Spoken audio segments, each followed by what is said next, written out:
They tried to silence him. They erased his name. But he rebuilt from nothing. He fought every algorithm. They tried again and failed. Now he's back, stronger. From blackout to spotlight, he's at the White House, at the top of his game. Franchi lives.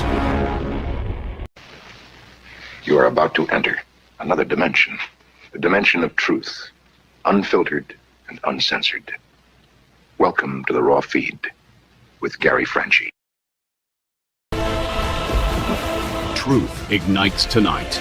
Power meets pressure. Freedom fights back. The Raw Feed starts now. Welcome to the Raw Feed. I'm Gary Franchi, coming to you live from the heart of America. Unfiltered truth to millions on YouTube. Hit those donation links below. Every contribution powers our gear. Every contribution keeps the party going. Help me help you. Hit those donation links. YouTube channel memberships. Special acknowledgement in the fellowship. Your super chats keep me standing. Your Rumble rants fuel every round. Say hello to super chats. Spread the intel. Every repost extends our reach. Super chats fuel this spectacle. Your Rumble rants give me strength. 24/7 members-only community, behind-the-scenes discussions. Connect with fellow patriots. Share this via text message. Send it to your friends. Text bypasses everything. Just do it. The app is real. Download the Next News Network app. Android users, take the Google Play path. iPhone users, App Store awaits. Breaking news in real time.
Welcome back to the Raw Feed. I'm Gary Franchi. Hope you had a wonderful weekend, because tonight we're going to witness the complete unraveling of the Democrat control across three explosive fronts that prove one thing: they'd rather rule over ashes than serve a functioning republic. Now, let me take you back to November 3rd, 1987.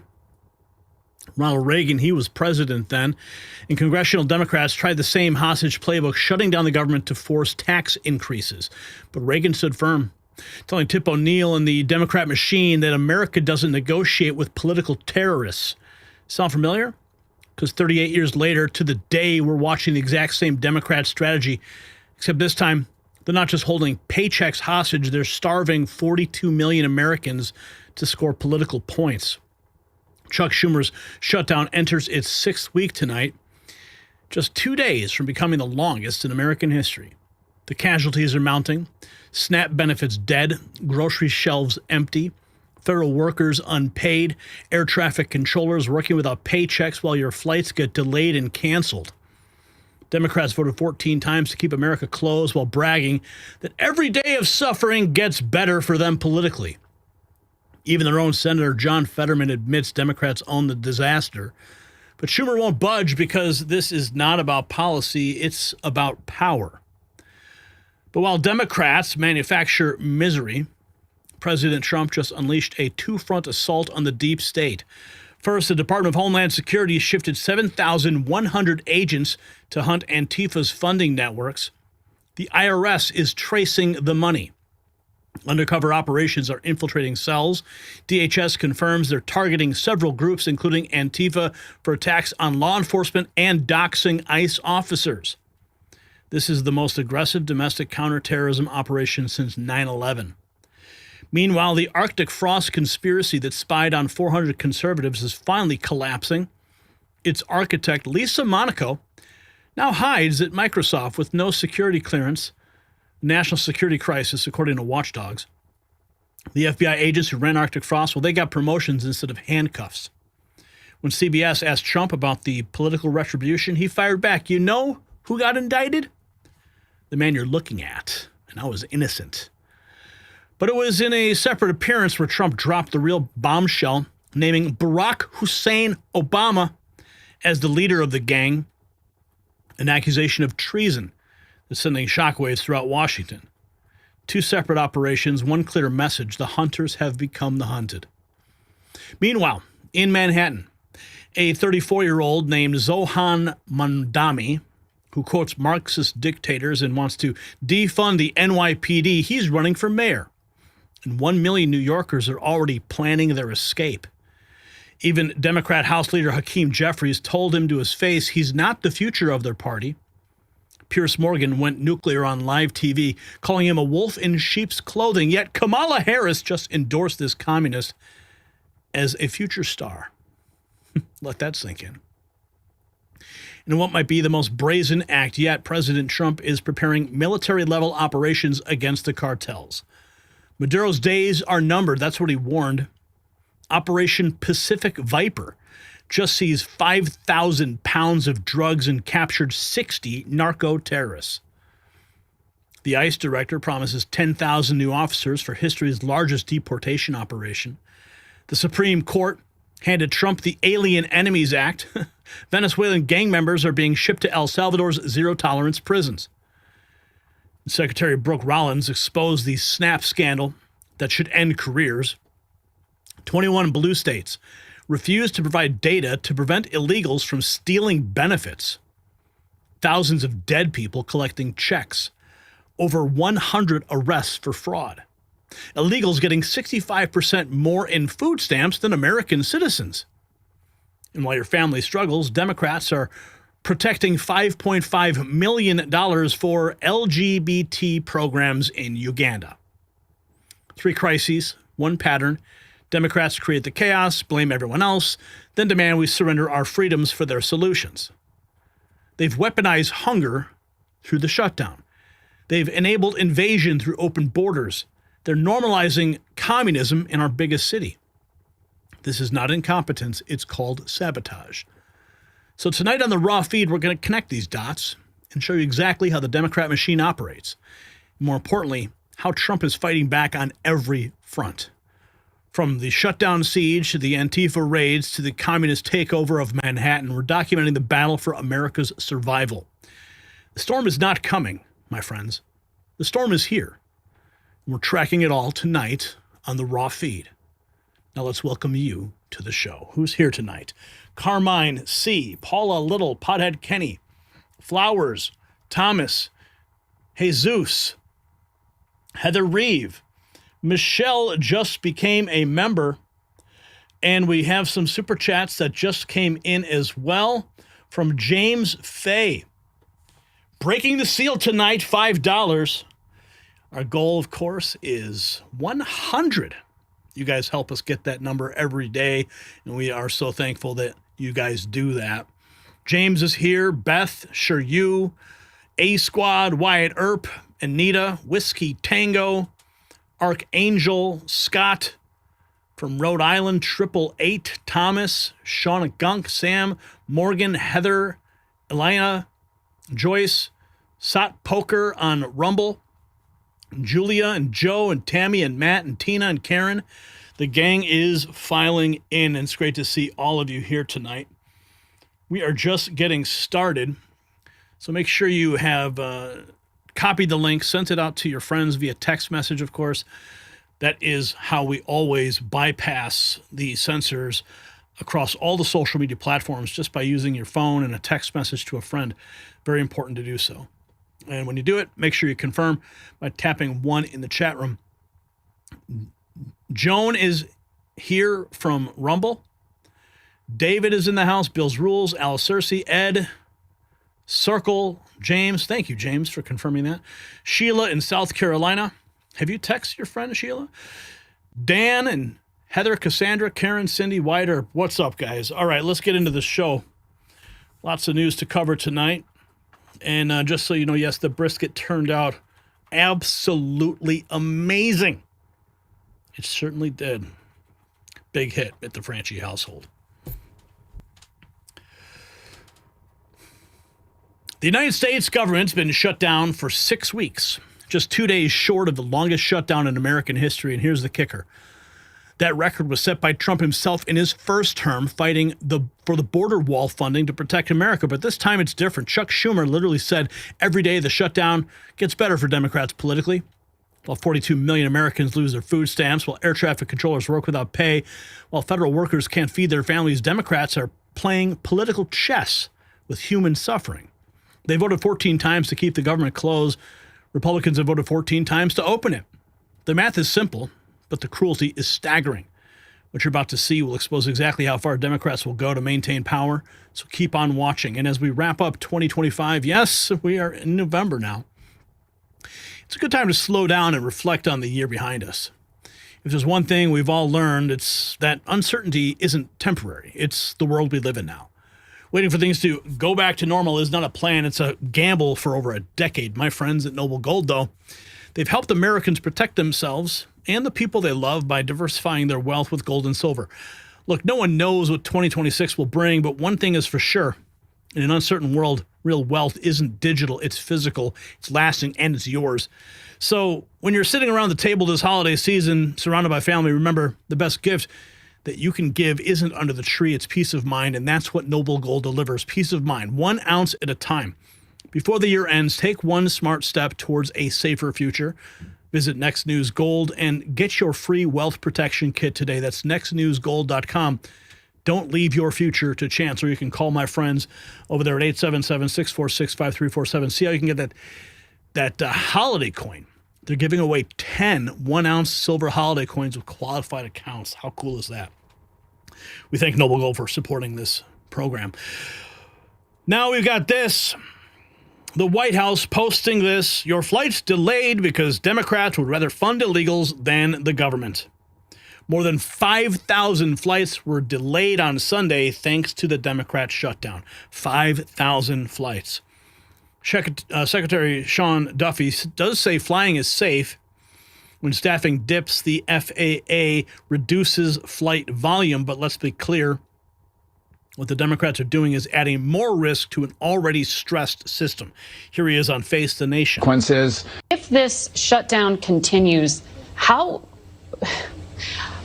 when does it become an emergency in terms of passenger safety and the safety of those who are trying to, for example, get home for Thanksgiving in a few weeks? Well, does it become a flight emergency, a safety issue, no, we will stop traffic. So we're not going to let that happen. I think the real consequence is what kind of rolling delays do you have throughout the system, right? We've seen problems at LA, in Dallas, in DC, Boston, Atlanta. And so I think it's only going to get worse. Now, we have controllers who, some of them are new controllers. We have trainee controllers who are very helpful in the tower. They don't make a lot of money. And they're now confronted. They haven't had a paycheck for over a month. They're confronted with a decision. Do I put food on my kid's table? Do I put gas in the car? Do I pay my rent? Or do I go to work and not get paid? And they're making decisions. I've encouraged them all to come to work. I want them to come to work. But they're making life decisions that they shouldn't have to make. Let's open the government up. Let's pay these people, these young controllers.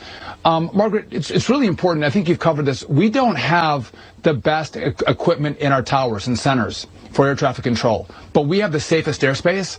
We have the most efficient airspace because we have the best controllers in the world that work our skies and keep our people safe. They deserve a paycheck. If this shutdown continues, What's terrifying is just, we'll slow it down.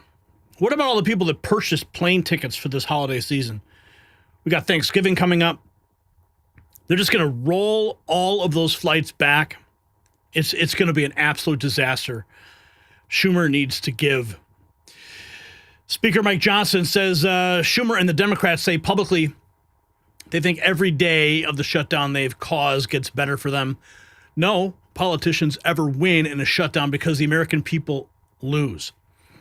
He writes, every union, every major airline, every working class American knows this. Here's Speaker Johnson on Fox News Sunday. Of money. Why do you think they will be willing to come back to the table and negotiate at some point? They think that they're winning the optics of this. Well, I don't know how they can believe they're winning if it were indeed a game to them, and I think it is, because you have all the unions now coming out against them. You have the major airlines in the country. You have every segment of the population and hardworking Americans who will be going without. You have 42 million recipients of SNAP that are in jeopardy right now. You have women, infants, and children because the nutrition program that President Trump and the White House have heroically funded thus far is running out of money. And of course the troops. I mean, we've gotten them paid now for 2 cycles, but that money is not inexhaustible and it's running out. And so increasingly the American people will be feeling the pain. And after we pass that threshold of the 1st of this month, it gets very real for more and more people. And we've already passed that threshold, and it is getting real for a lot of people. Here is Representative Tom Emmer eviscerating Schumer for catering to Zohran Mamdani and Omar Fattah over millions of hungry Americans. Unbelievable. Who are so public.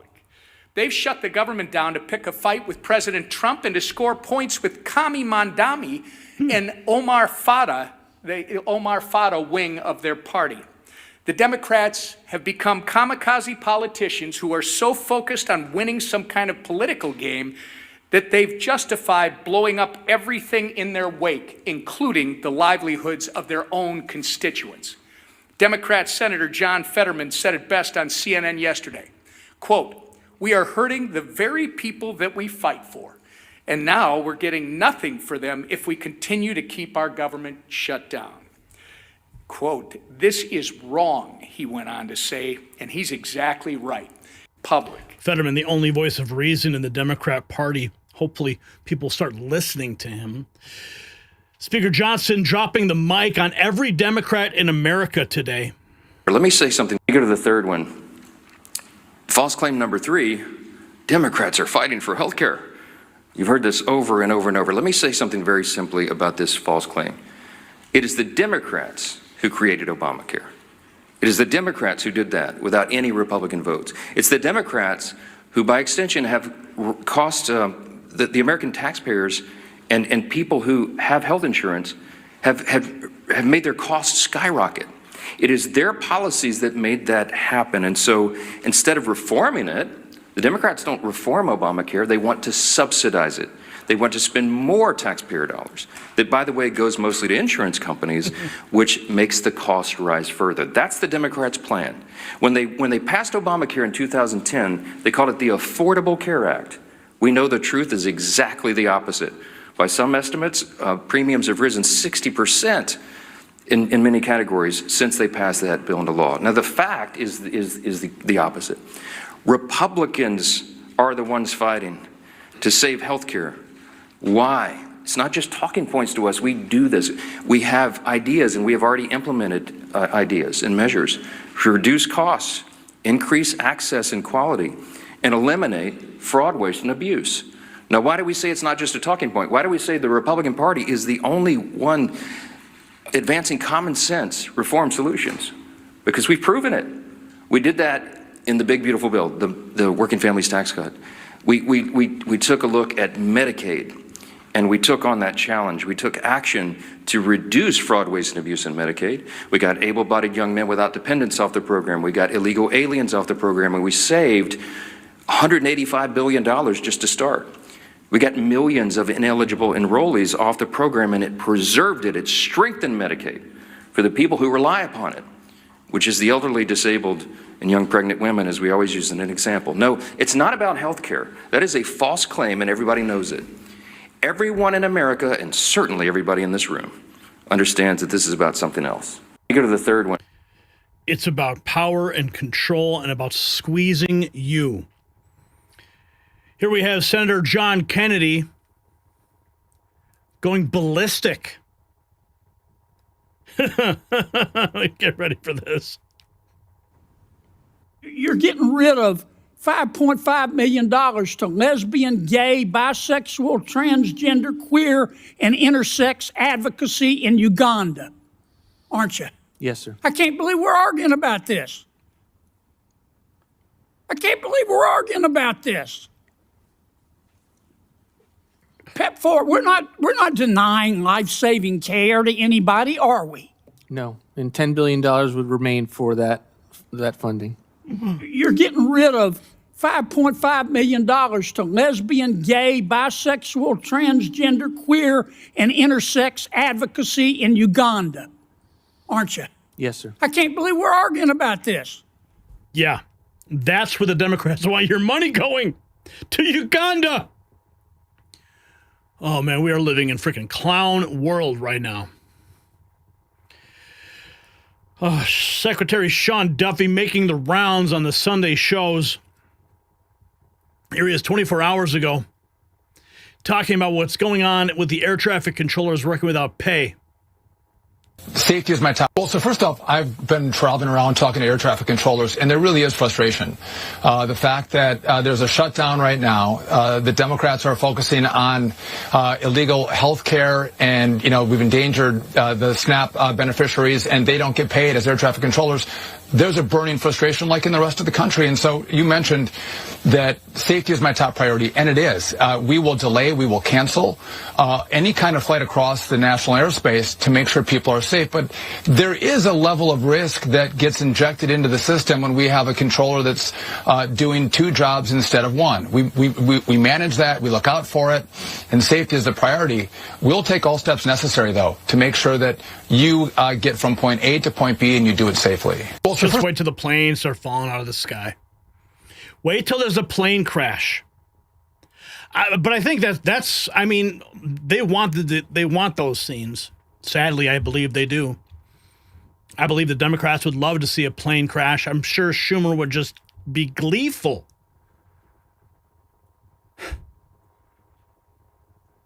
Because then they could blame it on Trump. Oh, what is wrong with these people? Here's more Secretary Duffy. Our country, we've looked throughout our funding mechanisms to see how we could pull money in and pay our controllers. We kept the Central Air Service operational. We're paying our academy students at Oklahoma City. They get a stipend as they go through the academy. We're pulling in whatever dollar we can, but there's real restrictions. When you don't fund the government, when you say there's no dollars available, it becomes really challenging to find dollars to pay the different components of really critical workforces that keep our country moving forward. And again, it's simple. Democrats open up the government, negotiate a deal, have a conversation, introduce a bill, debate it, vote on it. But shutting the government down is not the pathway forward, I think, to make sure you get your way and you get your will. We've looked well, that's what they're trying to do, Secretary Duffy. Here's the press secretary over the weekend. No, actually, this is 24 hours ago. That We hope the government opens tomorrow. We have been saying this for 32 days in a row. The Democrats want to try to renegotiate the entire healthcare system that they created, by the way, and that's why they're holding the government hostage. They want to add $1.7 trillion of new spending and, again, give taxpayer-funded Medicaid to illegal aliens. That is a red line in the sand for President Trump and Republicans. He campaigned on ending that, and he did it with the passage of the One Big Beautiful Bill. And so Republicans and President Trump want to reopen the government, and then we can discuss tackling these very important issues before us. How can we fix our healthcare system? There is no one more committed to answering and solving that question than President Donald Trump. That's why you've seen him work tirelessly to negotiate good deals with Big Pharma to bring down the cost of prescription drugs in this country. That's why you saw him pass the largest tax cuts for working families and American consumers in history to put more money back into their pockets. He is committed to delivering on these issues, but not while we are holding the entire federal government and our country hostage. We hope the government opens tomorrow. We have been saying... Well, the government did not open tomorrow. But we did just get this super chat that just came in from Back to Common Sense, $100. Says, here's the ultimate solution. Cancel all welfare programs, including Section 8. Then have everyone reapply. If they're qualified, including citizenship, then no problem. More importantly, the ones who are underpaid will get adjustments they deserve, especially veterans. Back to Common Sense, certainly injecting some common sense into this discussion we're having. We're thankful for that support. Here's the president. This was 24 hours ago on Air Force One. We have voted. Well, all we have to do is open up the country. You know, we voted 14 times to open the country. We have voted 14 times to open the country. And they vote to keep it closed. All they have to do is vote to open the country. And we only need 5 Democrats. They have a lot of Democrats. We only need 5. But the Republicans have voted 14 times to open the country. Well, all we have to do is open up the country. You know, we voted. We only have 5 Democrats. President Trump on 60 Minutes over the weekend. Big interview. Trump exposing the fake news who tried to blame him for the government shutdown. I don't even know why he goes on these shows. These people are so toxic. Premium. The problem is they want to give money to prisoners, to drug dealers, to all these millions of people that were allowed to come in with an open border from Biden, and nobody can do that. Not one Republican would ever do that. My understanding is if those health care subsidies are not extended, premiums will double for many of the people that are on it. And I was looking into it. 3/4 of these people will see their health care premiums double. Live in states where you won in the last election. I mean, even here in Florida has the highest number of residents on Obamacare in the country. And I'm saying we can fix it, Nora. You have helped end these government shutdowns in the past when they came about, and you did it by bringing. I'm very good at it, you but I'm not going to do it by. I'm not going to do it by extortion. I'm not going to do it by being extorted by the Democrats who have lost their way. There's something wrong with these people. So then what happens on November 15th when the troops don't get a paycheck? Schumer is a basket case, and he has nothing to lose. He's become, I just left Japan, he's become a kamikaze pilot. Sounds like it's not going to get solved, the shutdown. It's going to get solved, yeah. Oh, it's going to get solved. How? We'll get it solved. Eventually, they're going to have to vote. You're saying the Democrats will capitulate? I think they have to. And if they don't vote, that's their problem. Now, I happen to agree with something else. I think we should do the nuclear option. This is a totally different. The problem is they want to get rid of the filibuster. That's what he needs to have happen. Then we won't be having these arguments anymore. Here's more from the interview. CBS asking, we're now approaching the longest shutdown in American history. Here's the president. We are now approaching the longest shutdown in American history. Democrats' fault. Under your presidency, we're talking about more than 1 million federal workers who are not getting a paycheck, including our air traffic controllers. You see there's traffic snarls out at the airports now. Sure. This weekend, food aid for more than 42 million Americans is set to expire. What are you doing as president to end the shutdown? All we're doing is we keep voting. I mean, the Republicans are voting almost unanimously to end it, and the Democrats keep voting against ending it. You know, they've never had this. This has happened like 18 times before. The Democrats always voted for an extension, always saying, give us an extension, we'll work it out. They've lost their way. They become crazed lunatics. And all they have to do, Nora, is say, let's vote. We are now approaching. The Democrats have let Trump derangement syndrome infect them so horribly that they are willing to starve 42 million Americans. Secretary Duffy, their leverage is to hurt the American people. Here he is on CNBC Squawk Box. Well, what is leverage? Their leverage is to hurt the American people, right? They're willing to hurt air travelers, whether they're going to a funeral, they're going to see family members. Pretty soon we're going to have kids coming home from college for Thanksgiving break. They're willing to endanger poor people who can't get food stamps.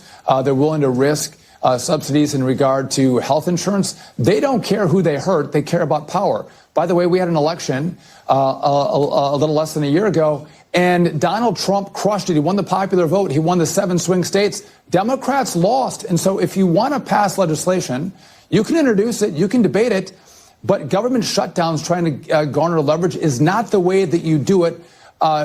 Debate it, vote on it, and then come back and try to win elections. But they lost. Donald Trump won. And to now say that you are going to hurt the American people so Donald Trump has to talk to you, that's not the way you do business. The Trump administration and Republicans are not going to be held hostage by these kind of asinine tactics by Democrats. But the hostage crisis continues. If you got value from this report, tap subscribe. My final thought is next. See, the shutdown isn't about health care or budget disputes. It's really about raw power. Democrats have calculated that your suffering is worth their political gain. Think about that for a moment. Chuck Schumer would rather watch American families go hungry than compromise. He'd rather see air traffic controllers not show up to work and air traffic grind to a halt than give an inch. Speaker Johnson nailed it. He said this is about fear. Fear of their radical base, fear of losing control, fear of Trump succeeding where they failed. The proof is undeniable. Republicans voted 14 times to fund SNAP, to pay air traffic controllers, to reopen government. Democrats voted no every single time. So here's my question for the comment section. Should any politician who deliberately starves Americans for leverage ever hold office again? Drop your answer in the comments, and while Democrats play games with your groceries, we're keeping the truth alive. Check out our merch shop link below because every purchase helps us expose their lies.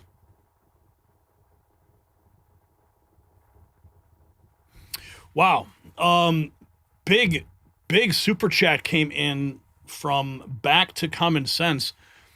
I don't normally inject the super chats into the segments, but I mean, given the fact that it was $100 super chat and it was certainly related to the topic, was perfect timing. So thank you, Back to Common Sense, for helping us hit our goal already out the gate. So let's see if we can hit 150. We'll raise the bar to 150. And damn, that was awesome. Thank you so much, Back to Common Sense, for that. You guys, Archangel says, fire them. Great start, Yeppers. Bye, Kenny. Maybe it's time to shift these programs to the states. Yes, they will. They should pay Gear Up with exclusive. Thank you, Wyatt Earp. November 5th. Remember. Thank you, Gary, for the report. Thank you, Elena. Okay. Let's see here. Let's jump into the next topic of the evening because we got to cover what's going on with these this craziness going on with SNAP, because it's starting to break down now. This is what we feared would happen, and it's happening.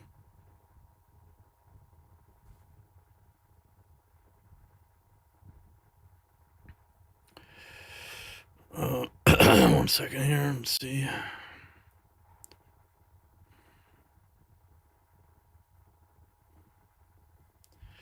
Okay. Yeah, it's already starting.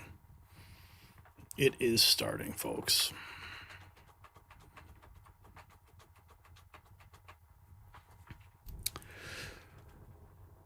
42 million Americans just lost their food stamps, and the Democrats could care less. But here's what they don't want you to know. While real families suffer, the SNAP system is hemorrhaging billions to fraud, dead people collecting benefits, illegals getting 65% more money than American citizens, 21 blue states refusing to hand over data that would expose the scam. Secretary Brooke Rollins just blew the lid off the scandal with over 100 arrests already made. Even Democrat Senator John Fetterman admits his party owns this disaster. The shelves are empty, the cards are dead, and the truth is finally coming out, so stay with me. While millions of Americans struggle to put food on the table during the SNAP crisis, taking care of your health becomes even more critical. Stress from financial hardship can age you rapidly, but there is something you can do about it. In a recent clinical trial, women who took 2.5 grams of collagen peptides daily for 8 weeks saw a 25% reduction in eye wrinkle depth. That's real science, not government promises. My friends at BioTrust understand that when times are tough, you need products that actually deliver. Their ageless multi-collagen uses 5 premium types of collagen to reduce wrinkles and improve skin elasticity. I've seen the results myself: smoother skin, fewer fine lines, and better joint health. While Democrats let the SNAP system collapse under fraud and dysfunction, you can take control of your own wellness. For a limited time, grab BioTrust Ageless Multi-Collagen for 51% off at healthwithgary.com. You'll also get free VIP coaching, a free skin health ebook, and a 60-day guarantee. Visit healthwithgary.com. It's linked down below. Now, it looks like Walmart, it's beginning, folks. This is what we have warned about. We just got this. Walmart not playing around. They have extra cops on duty now. Check this out. Extra cops on duty to prevent stealing. Gonna steal out of Walmart. Walmart ain't playing. Y'all see. Walmart is not playing with y'all lazies. I thought y'all said y'all gonna steal out of Walmart. Nah, y'all ain't gonna steal out of Walmart. We got too much police around here. I told y'all lazies. Did you see that? Did you see that? Look at it. Look closer. Let me see if we can get a shot of that. Walmart ain't playing. Y'all see. Walmart ain't playing. That's for sure. Here, check this out. Watch. Does it appear that those? Is it? Are those windows boarded up, or is that just backlighting? I can't tell. It almost looks like the windows are boarded up at Walmart. I don't know. Maybe you guys can help decipher that visual. But one thing is clear: the cops are out. Now it's been exposed. Nearly 1/3 of Los Angeles County's 3.3 million households, a third, rely on EBT welfare benefits. Gavin Newsom and Democrats have officially failed the people. EBT is not meant to be a way of life. We have some serious issues. This post by Eric Darty. Listen. I'm here at the Kia Forum parking lot where the Los Angeles Regional Food Bank has set up temporary food relief for families and individuals whose SNAP benefits have been affected by the government shutdown. Now, 2 U.S. judges yesterday did order the Department of Agriculture to release contingency funding to restart the SNAP benefits. But those funds may not reach families who are hungry for up to a week. SNAP CalFresh benefits are not going out. We have nearly 1 million households in Los Angeles County that rely on CalFresh benefits. So this is the first of many large-scale distributions. So here we have volunteers, over 120 volunteers, who are all lined up to distribute frozen chicken. This is all because the Democrats won't vote to reopen the government, folks.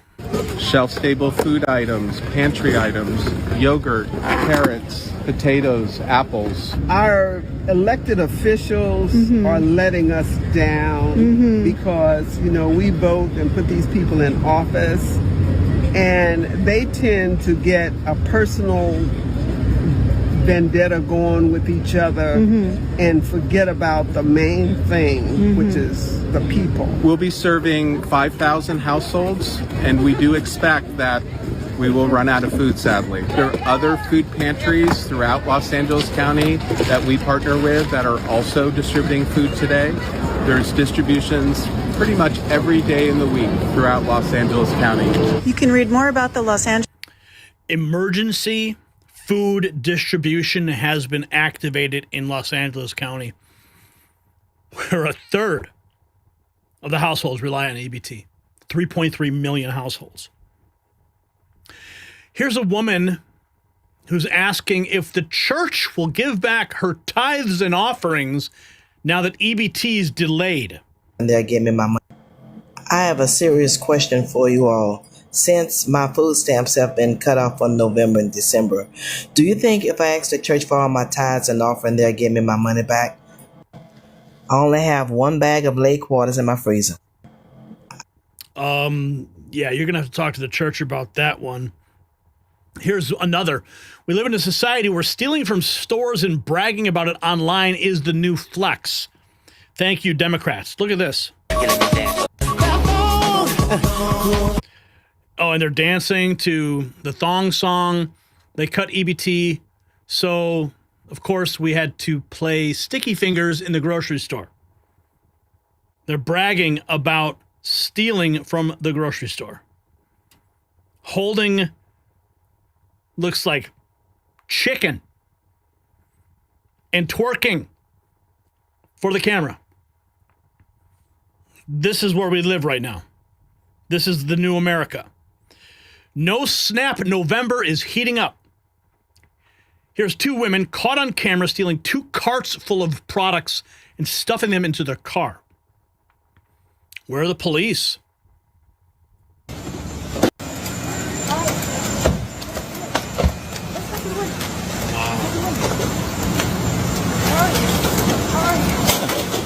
Active robbery in progress. DJ's Concord.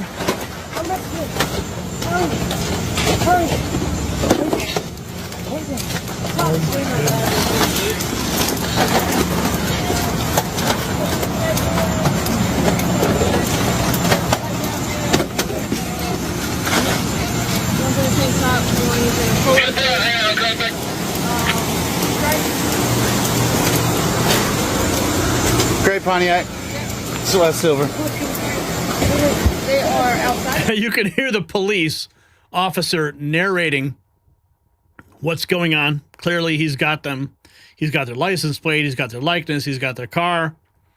I don't think that these folks are going to last very long. Hope y'all like jail.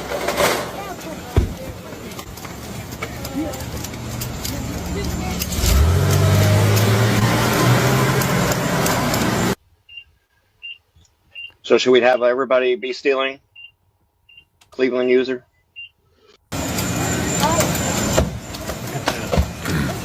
They just got caught on camera. And they don't even care. Here's a New Mexico woman admitting to being on SNAP benefits for 3 decades. Says the delays are detrimental to her life if she doesn't get them. 3 decades she's been on SNAP benefits. I have your pen. The first thing I did was grab my phone and call, and when I heard $0, my chest went into my throat. Maggie Aragon has been a SNAP recipient for more than 3 decades. Even with these benefits, she says she also relies on food banks to get enough food. I have depended on those benefits since the 1990s, and it's detrimental to my life if I don't get them. There are more than 460,000 New Mexicans using SNAP benefits. Tonight, some of them telling us they don't have those right now. Friday, Governor Michelle Lujan Grisham announced $30 million in state funds would be used to supply SNAP users starting November 1st. We're going to choose feeding families over politics in New Mexico. We're going to do that right now. The first thing I did. Democrat New Mexico governor is going to choose feeding families over politics. While in Washington, D.C., Chuck Schumer doesn't care. Okay. If a federal judge can make, Lydia Moynihan, if a federal judge can make a ruling about SNAP, why can't she also demand the Democrats reopen the government? Republicans want funding for SNAP, but they also want funding for the military, FAA, air traffic controllers, SBA, and everything else. The 2.2, I gotta say on the point of the federal judge, I mean, if the federal judge can rule that the Trump administration reinstates food stamps, why can't she also rule that the Democrats need to reopen the government? Because I'm not just concerned about the 40 plus million Americans who are not gonna have food stamps. I'm also concerned about the 12,000 FAA employees who are not getting paid, about the 2.2 million military members not getting paid, about the 2.5 billion in SBA loans that are not getting distributed. And the bottom line is the Republicans have voted 13 times to pass a clean CR, and the Democrats will not do it. And it's because Chuck Schumer thinks but that's a every day argument. That's is getting better it's not for him. It's not just solely just the Democrats. In fact, there is reserve. You know that there's reserve that can be used to make sure that these SNAP benefits there's reserve for every single thing that we need to do. But the reality is that this is an issue. So you're saying, do I have to make a choice between SNAP benefits or health care? Like, why do we have to make that choice in this big, beautiful America that we live in? It's not fair just to say it's a Democratic issue. So let's have that debate after we open up the government. But it's not just a Democratic issue. That's a disingenuous argument. We should not be on any side in this issue. This is about people who won't be able to eat. 42 million Americans that can't eat. Children who will not be able to. But it's not about the Democrats. That's not a fair choice. It is a fair choice. We would have that funding Let's and funding. reopen the government. That's not a fair choice. Actually, yeah, it's time to do that. Here we have Madeline Riviera. The shutdown, this is Fox and Friends, the shutdown is set to enter a 6-week. A federal court says the Trump administration must restore SNAP benefits by today or issue partial payments by Wednesday. Okay, so here's the thing. The relief funds that are sitting there, what happens when those dry up? Those will last for about 3 weeks. Then what? I think we should do the new. Republicans and Democrats are talking, so that is a bit of progress. But the reality is neither side is ready to announce an off-ramp. So now this shutdown is poised to be the longest in U.S. history. And President Trump sounds like he's not budging, telling 60 Minutes that he won't be extorted by Democrats. It's like it's not going to get solved, the shutdown. It's going to get solved, yeah. Oh, it's going to get solved. How? We'll get it solved. Eventually, they're going to have to vote. You're saying the Democrats will capitulate? I think they have to. And if they don't vote, that's their problem. Now, I happen to agree with something else. I think we should do the nuclear option. This is a totally different nuclear, by the way. It's called ending the filibuster. Senate Majority Leader John Thune, though, has defended the filibuster, and his position on that has not changed. The shutdown causing massive headaches at airports, which have been bogged down by staffing shortages. There were several ground delays at airports across the country over the weekend. Those ground delays continuing this morning. As of right now, there have been nearly 500 delays and more than 40 cancellations per data from FlightAware. Transportation Secretary Sean Duffy warns the situation could get worse if air traffic controllers take up other jobs to make up for missed paychecks. And that's exactly what they're doing. They're driving Uber instead of guiding our planes right now. Here's a Treasury Secretary Bessent explaining the singular path that exists for Democrats to end the Schumer shutdown and restore federal benefits. Let's just start with this. I have not yet heard from the president on his plan. Joining us now to discuss this and much more, Treasury Secretary Scott Bessent. Secretary Bessent, thank you so much for being here. Always a pleasure. So let's just start with the SNAP ruling, because 2 federal judges ruled Friday night the White House must tap into the contingency funds to partially cover SNAP benefits that expired this weekend due to the shutdown. Yesterday, the court clarified that at least a partial payment needs to be made by Wednesday. When can we expect the Trump administration to make these payments? Oh, well, President Trump just truthed out that he needs to hear from the courts how this is going to be done. And, Jake, as you know, the best way for SNAP benefits to get paid is for Democrats, 5 Democrats, to cross the aisle and reopen the government. Right, but there is this contingency fund, and as recently as September 30th, the Agricultural Department had a matter. I have not yet heard from the president on his plan. But of course, what happens when that dries up? It's a temporary fix. It's a Band-Aid. Republicans aren't trying to end the government shutdown, says Representative Jason Crow. They're not trying. Yeah. Colorado's 6th district. Trump. I mean, look. Well, you don't have to be looking too hard at this place to understand that Mike Johnson and House Republicans have decided to prostrate themselves to the altar of Donald Trump. I mean, look, the hall behind me is empty. I'm sitting 20 feet from the chamber of the House of Representatives. It's because they've done their job. They don't need to do anything else. They've already passed the clean CR, and it's now on the Senate side to do their job. And now we have this. On top of all of the SNAP failures, corruption exposed. USDA Secretary Rollins calls to overhaul the EBT program as massive fraud and corruption is exposed. And a war day one of USDA, February 13th, is we sent letters to every governor in America being very clear that no illegal aliens can use SNAP. 0, 0, 0. We asked every state for the first time in history, and this was in February, to send us their data and let us, with Doge and a war room, actually start going through this data to better understand how this explosion of SNAP benefits happened under Joe Biden. We increased almost 40% on this program in just a couple of years under the Biden administration. Of course, we know they were trying to buy the election, but that's a conversation for another time. And since we have asked for that data, 29 states have complied. Of course, almost all the red states, a couple of couple blue states too. But in that data, and I haven't talked about this yet publicly, in that data we've studied about $100 billion in spend. We have found thousands and thousands of illegal use of the EBT card. We have been moving people off of SNAP. We've got almost 700,000 people, I think, we've moved off just since the president took office.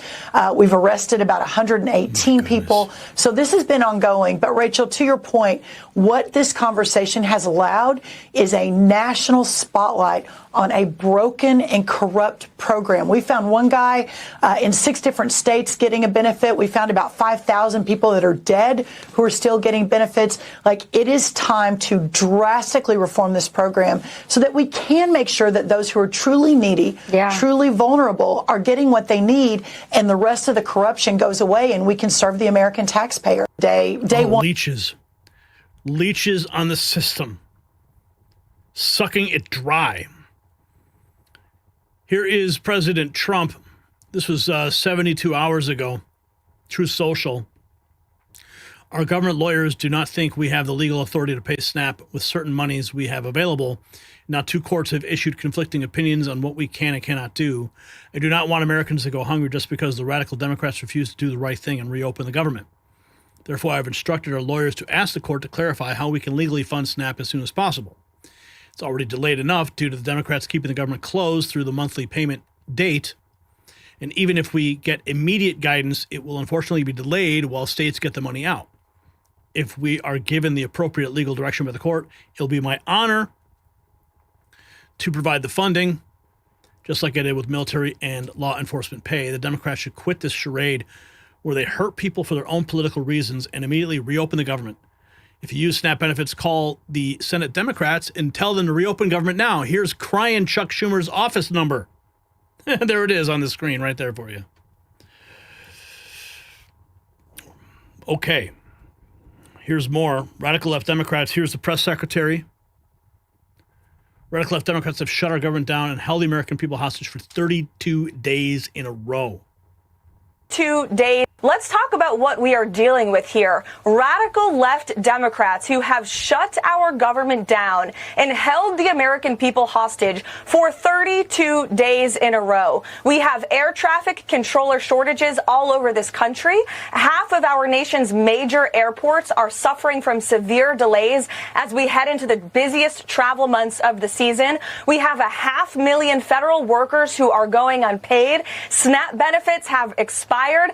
Only because of President Trump finding a legal maneuver are our troops continuing to be getting paid. If it were up to the Democrats, our military and our law enforcement would not be receiving their paychecks like the rest of the federal government workforce. And Democrats are not showing any sign of wanting to reopen the government. They want to give taxpayer-funded benefits to illegal aliens. These are crazed people that President Trump and Republicans are having to deal with. And that's why President Trump has said Republicans need to get tough, they need to get smart, and they need to use this option to get rid of the filibuster, to reopen the government and do right by the American public. We know, Maria, based on the polling and based on common sense, that the vast majority of this country wants the government reopened. That's what President Trump is willing to do. That's what he wants, and he's willing to use any lever to make it happen. Let's talk about what we are dealing with here. We're dealing with lunatics. But of course, I've said this before. They want the chaos. And they vote. President Trump, Air Force One. All we have to do is open up the country. You know, we voted 14 times to open the country. We have voted 14 times to open the country. and they vote to keep it closed. All they have to do is vote to open the country, and we only need 5 Democrats. They have a lot of Democrats. We only need 5. But the Republicans have voted 14 times to open the country. We just need 5 Democrats. New data shows illegals in New York are being paid more on SNAP food stamps than American citizens. Illegals receive 65% more money for food than American citizens. About $7. Well, now that SNAP and EBT ran out, this one's going to blow your mind because migrants in New York City were getting more food money per day than actual American citizens. And yeah, that was actually a thing. The average American on SNAP and EBT gets about $7.59 per person per day to buy food.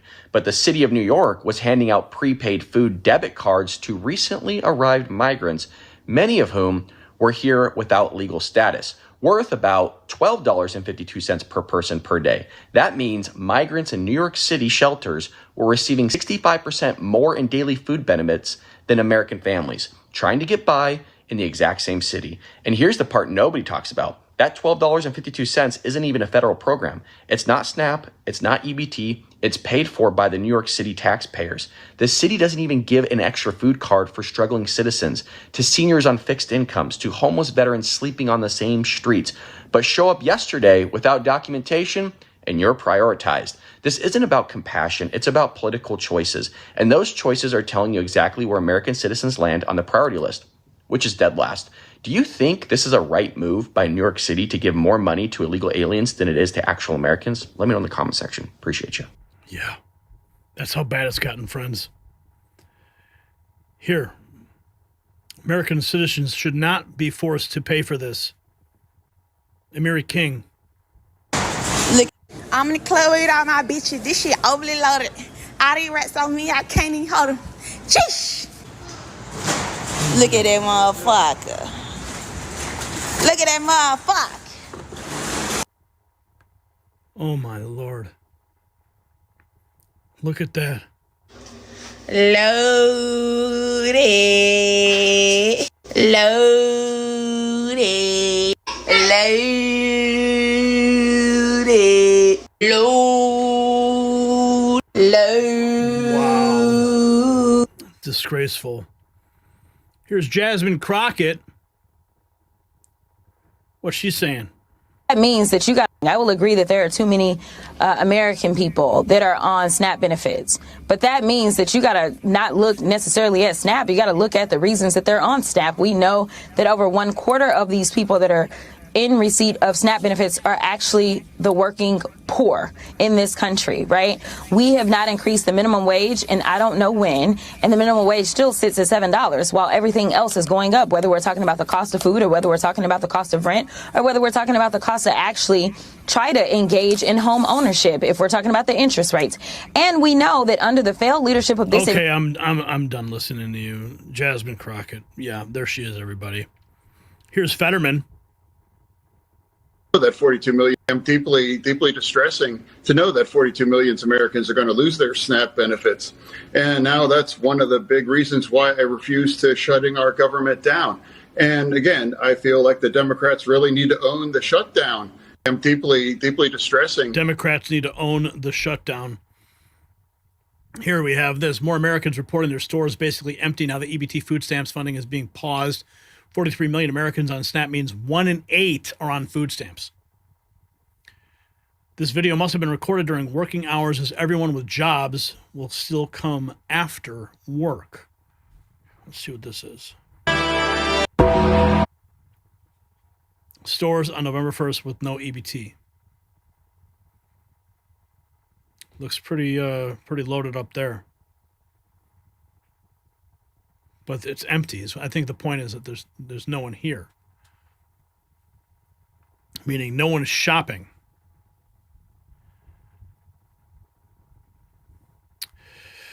Let's see here. We have this. The level of fraud is staggering. Oh, that was Secretary Rollins. We played that clip already. But Elon Musk responding that the level of fraud is staggering. If you got value from this report, tap subscribe. My final thought is next. Now, this is not just incompetence, it's engineered chaos. Democrats created a system so broken, so corrupt, that when they shut it down, America bleeds. Think about the evil genius of it. They expanded SNAP by 40% under Biden, got millions hooked on government cheese, and pulled the plug to create maximum pain. 21 blue states won't even let us see who's stealing benefits. Dead people are eating better than working families. Illegals get 65% more than citizens. And when you can't buy milk, they're protecting millions for Uganda's LGBT programs. When literal Walmart shoppers noticed something amazing, when EBT cards went dead, the $1,000 shopping carts disappeared. Suddenly, everyone's buying normal amounts with cash. Well, so here's my question. Should states that refuse fraud investigations lose all federal food funding? Yes or no? Let's have a conversation in the comments. Remember, while they play Hunger Games with your family, our merch shop helps keep real news alive. You'll find it linked in the description. What's up, Wyatt Earp, dropping $10. Thank you, sir, for that.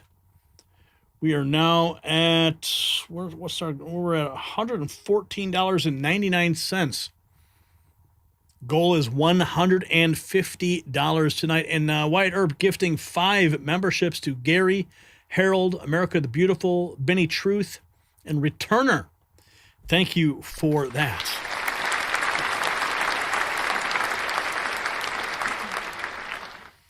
All right, moving right along into our next topic of the evening. Oh boy, there's so much ground to cover here.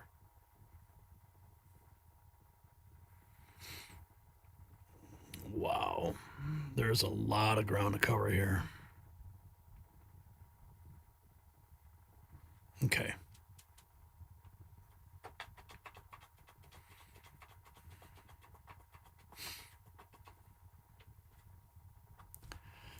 $7,000 federal agents just pivoted from hunting cartels to hunting Antifa.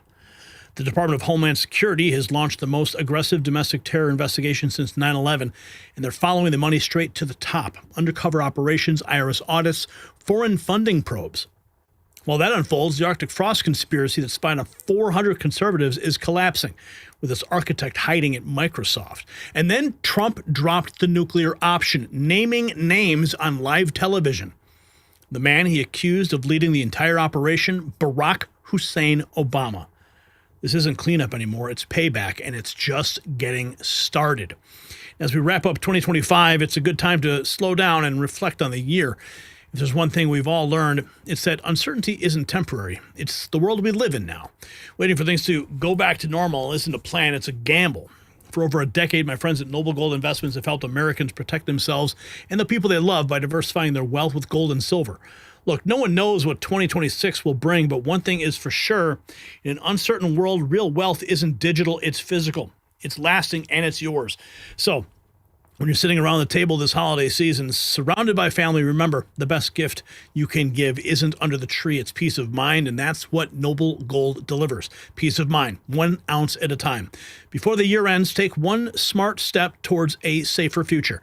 Visit nextnewsgold.com and get your free wealth protection kit today. That's nextnewsgold.com. Don't leave your future to chance, and learn how you can get 10 1-ounce silver holiday coins with qualified accounts. They would make great stocking stuffers. The number on the screen, 877-646-5347. President Trump just named Barack Obama the leader of the gang, he says. This is not rhetoric. This is an accusation of treason from a former president. You look at those papers, they have them stone cold, and it was President Obama. It wasn't lots of people all over the place. It was them too. But the leader of the gang was President Obama, Barack Hussein Obama. Have you heard of him? And except for the fact that he gets shielded by the press for his entire life, that's the one they... Look, he's guilty. It's not a question. I like to say, let's give it time. It's there. He's guilty. This was treason. This was every word you can think of. They tried to steal the election. They tried to obfuscate the election. They did things that nobody's ever even imagined, even in other countries. You've seen some pretty rough countries. This man has seen some pretty rough countries, but you've never seen anything like it. And we have all of the documents. And from what Tulsi told me, she's got thousands of additional documents coming. So President Obama, it was his concept, his idea, but he also got it from crooked Hillary Clinton. Crooked is a $3 bill. You look at that, those crooked Hillary. President Trump says Obama and Clinton orchestrated the election interference, weaponized intelligence, and covered it all up with help from a complicit press. Thousands of documents are reportedly about to surface, if true, the biggest political scandal in history. What will happen next? Well, on the Sunday morning futures, Senator Ted Cruz spoke about new details uncovered in Jack Smith's Arctic frost investigation. The entire Republican political Arctic frost was the vehicle by which FBI agents and DOJ prosecutors could improperly investigate the entire Republican political apparatus. This was clearly a fishing expedition. And that's Senate Judiciary Committee Chairman Chuck Grassley exposing the level of unchecked power Special Prosecutor Jack Smith had during his so-called Arctic frost investigation, as Smith sought nearly 200 subpoenas to track the phone records of Republicans. All of them appeared to be directed toward Republicans and staunch supporters of President Trump. No other reason. In one instance, my next guest, Senator Ted Cruz, had his phone records subpoenaed, with federal judge James Boasberg issuing an order to AT&T, Cruz's cell phone provider, to release his records and not tell the senator about the order for at least a year. According to Cruz, Judge Boasberg justified his decision, saying there's reasonable grounds that the senator will destroy or tamper with evidence on his phone if he finds out that he is being tracked by Jack Smith. AT&T ultimately did not comply with the subpoena against Cruz, Cruz said, citing the speech and debate clause in Article 1 of the Constitution. However, Verizon did comply with Smith's subpoena for phone records of lawmakers who used that carrier, according to documents reviewed by Fox News Digital. Verizon just... Republicans.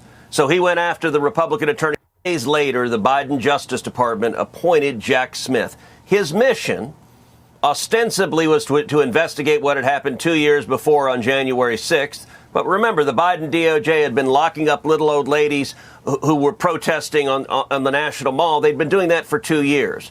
Jack Smith was appointed with one mission: stop Donald Trump. Do not let the American people vote for Trump as president. And he took his orders and launched a dragnet, the scope of which has never been seen. He issued at least 197 subpoenas directed at over 430 individuals and organizations, all Republicans. So he went after the Republican Attorney General's Association. He went after Charlie Kirk and Turning Point USA. He went after Citizens United, and he issued subpoenas to 9 U.S. senators, all Republicans. I was one of them. The subpoena he sent to my cell phone record, AT&T, was for my cell phone records, my voicemails, my texts, the communications in and out, the geolocation. And he sent it to AT&T. As you noted, AT&T did the right thing. Their lawyers looked at this subpoena and said, we can't hand this over. This is protected by the speech and debate clause. However, AT&T also got on top of that subpoena an order signed by Judge Boasberg, that ordered AT&T, you cannot let Cruz know about this subpoena because, as you just read, he found as a judicial matter that if I was notified, I would destroy or tamper evidence and tamper with witnesses. Now, that is absolutely absurd. Verizon, unfortunately, did hand over the records of 8 senators, the speech and all the way to the top. Merrick Garland approving the investigation and the spying on sitting U.S. senators for Jack Smith's investigation. Here's President Trump talking about retribution. To run for president? Is this retribution on your part? No, it's the opposite. I think I've been very mild-mannered. You're looking at a man who was indicted many times, and I had to beat the rap. Otherwise, I couldn't have run for president. They tried to get me not to run for president by going after me and by indicting me. Is this retribution on your... That's how bad it was. We all remember. Senator Eric Schmidt, we're just starting to uncover the unprecedented ways the federal government and Justice Department was weaponized against Trump and conservatives. Accountability is coming. Government and for the viewers at home to really understand the scope of this, it really is breathtaking. And I mentioned 100 times worth in Watergate. That may be an understatement. What happened was 3 days after President Trump announced he was running for president, the entirety of government and the Justice Department was weaponized against him to bankrupt him and his family and put him in jail for the rest of his life. So what happened? In Atlanta, a state case was, created to go after President Trump. The number 2 person in that case met with the White House.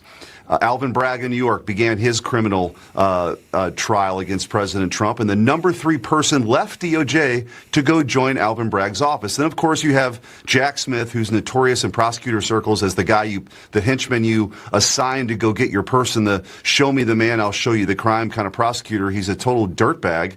Brings this case against President Trump. But it wasn't just a war against a man, Peter. This was against a movement. So Arctic Frost was going after not just President Trump, but sitting United States senators with subpoenas. The Republican Attorneys General Association, I happen to be the chairman of that organization at the time, Charlie Kirk's organization, this massive dragnet to sweep up people because they were Republicans. That was their crime. So this is sweeping. It's huge in scope. We're just getting this information right now because of whistleblowers. If President Trump wouldn't have won, all this stuff would be buried. But whistleblowers have come forward. We need Watergate-style hearings for months on this to continue that investigation. There ought to be probably charges brought, eventually resignations. And one final point, Judge Boasberg, who's become notorious from the FISA courts, also making a speech trying to thwart President Trump's agenda before President Trump got in. And then, of course, somehow ending up with all these cases in the D.C. area, even though he wasn't the assignment judge, actually wrote in an attachment to these subpoenas to the telecommunications companies that you can't tell Senator Cruz, you can't tell these other senators that the subpoena was out there because they would destroy evidence. That's just beyond the pale, and I think impeachment proceedings should begin in the House of Representatives. For the viewers at home to really... President Trump.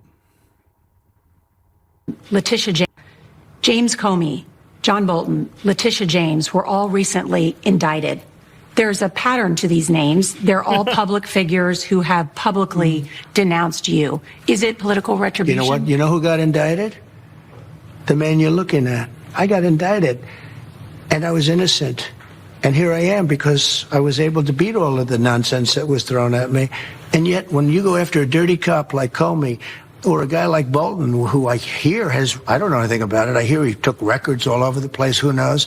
Letitia James is a terrible, dishonest person, in my opinion. Did you instruct the Department of Justice to go after Not them? in any way, shape, or form. No, you don't have to instruct them because they were so dirty, they were so crooked, they were so corrupt that the honest people we have, Pam Bondi's doing a very good job. Kash Patel's doing a very good job. The honest people that we have go after them automatically. James going after them automatically. Arctic Frost leaders who are still at the FBI, Aaron Tapp, James Barnacle, Joe Rothrock, Devin Kowalski, and Wayne Jacobs, all still at the FBI who oversaw Arctic Frost. And we have this. 8 hours ago, national security alert, Biden DOJ Deputy Attorney General Lisa Monaco, who helped mastermind Arctic Frost, a sweeping partisan probe over target Republicans, gets a top job at Microsoft overseeing global affairs. She has no security clearance, no federal access, and a track record of overseeing investigations targeting her political enemies. We're demanding DHS immediately review and terminate Microsoft's contracts. America's security is non-negotiable. 3 hours ago, Mike Davis posts this. Exhibit 5. What is this? Comey knew top aide was talking to media, emails show. But this Exhibit 5, James Comey from his burner Gmail with his alias, James Comey's alias was Reinhold Niebuhr. No need at this point. It would be shouting into the wind. Someday they will figure it out. As Jack and Ben point out, my decision will be one a President-elect Clinton will be very grateful for, though that wasn't why I did it. The New York Times op-ed page asked me to write something on your letter. I'm not inclined to do so, but if you think it would help things to explain that you owed Kong absolute candor, your credibility with Kong will be particularly important in the coming years of threatening Kong investigators. I'll do it. Reinhold Niebuhr. No need at this point to be shouting to the wind. Someday they will figure it out, and Jack and Ben point out my decision will be President-elect Clinton will be very grateful for. So apparently he believed that Clinton was going to win. Trump U.S. Attorney Lindsay Halligan files public response to Comey's motion to dismiss his indictment for vindictive prosecution. Exhibit 13 includes bombshell damning evidence of then FBI Comey handwritten note on FBI director letterhead, evidencing Comey's knowledge of and even participation in the Russia collusion criminal conspiracy against Trump. This is Comey's handwritten letter, handwritten notes. Bombshell news that just moved a couple of minutes ago over at justthenews.com. We've been following the story of James Comey. He's indicted for lying to Congress, saying he never authorized any of his staff to leak to the media. And late last week, as we told you, he played the victim card. I'm being maliciously prosecuted because Donald Trump hates me. Well, today, the Kash Patel FBI and the lead attorney prosecuting his case, Lindsay Halligan, well, they responded, and they responded with a lot of evidence. What did they respond with? James Comey's own emails and his own handwritten notes. And what do they show? They show that James Comey was clearly aware that his top aide was providing information anonymously to the news media. Not only was he aware of it, he wrote in a private email, "Good job, my friend," actually congratulating him when Dan Richman, one of his top lieutenants, told him what he had just done with the New York Times. Yes, just like the indictment said, the story is about Hillary Clinton's email, so it backs up the government's case that Comey was authorizing leaks to through his staff to reporters concerning a Hillary Clinton case, just like they argued. But look at that headline. Comey expected to work for President-elect Clinton. New top aide was talking to media, according to the emails. They went a little bit further. It turns out that when Kash Patel found those burn bags in that secret room where a whole bunch of FBI evidence was sitting, they found something special. Some handwritten notes by James Comey. What do those handwritten notes show? He appeared to be aware in September 2016 that of the U.S. intelligence intercept that Hillary Clinton had approved a plan to hang a fake Russian shingle on Donald Trump's house, campaign house. Now, that's important because the handwritten notes don't match with James Comey's testimony. James Comey told Congress, that doesn't sound familiar. I don't think I ever knew about that. He wrote about it in his hand notes. And finally, one will ask, well, why would James Comey do this? What was the motive? Today's emails that were just released in the court filing give us one other answer. He wrote to Dan Richman, his lieutenant, that he fully expected soon to be working for President-elect Hillary Clinton. That's right from the emails. So he was waiting to work for Hillary Clinton, and he thought that Hillary Clinton would be grateful for the way he did things in handling her email case. Uh-oh. That wasn't what the victim card I think James Comey was planning to play. But all of that emails, all of those letters, all those court filings, even the handwritten notes, we just posted them at justthenews.com. You can go check them out today. We'll have more of that breaking news all throughout the night. And I just showed you the handwritten notes, the emails. This is crazy. Wow. Biden's DOJ basically illegally weaponized the federal government against conservatives and the Republican Party. Microsoft hiring Lisa Monaco has disastrous consequences for Republicans in future elections. The D.C. Board of Medicine, shifting to the AutoPen scandal for a moment, the D.C. Board of Medicine must review every action taken by Dr. Kevin O'Connor. Representative James Comer posting this 9 hours ago. While he was serving as a White House physician to Joe Biden, the Board of Medicine must hold him accountable through discipline sanctions or even revocation of his medical license. Infrequent. Void. No one who authorized AutoPen or actually physically, manually pressed the power button on AutoPen ever heard directly from Joe Biden. And furthermore, there are no notes. There's no chain of custody that would show that Joe Biden was involved in any meetings where they discussed the pardon process. This is a massive cover-up, and what we determined was every pardon should be declared null and void. And all of a sudden, the left is against. Is your committee narrowing down to a number of suspects who you think are singularly responsible for this, and what kind of punishment are they facing? Well, look, if they were operating as President of the United States, if they were forging the President of the United States' signature on pardons and executive orders and other legal documents, then I think those are pretty serious crimes. The Oversight Committee, we investigate. Once we conclude an investigation, we publish a report and we make referrals and recommendations based on the overwhelming evidence that we accumulated in the form of emails, in the form of notes and documents from National Archives, and in the form of hours and hours of depositions. We concluded that there was a massive cover-up of Joe Biden's cognitive decline. The staffers knew it. That's why they discussed whether or not to give him a cognitive test and then ultimately declined against it. That's why Dr. O'Connor pled the Fifth Amendment to avoid self-incrimination.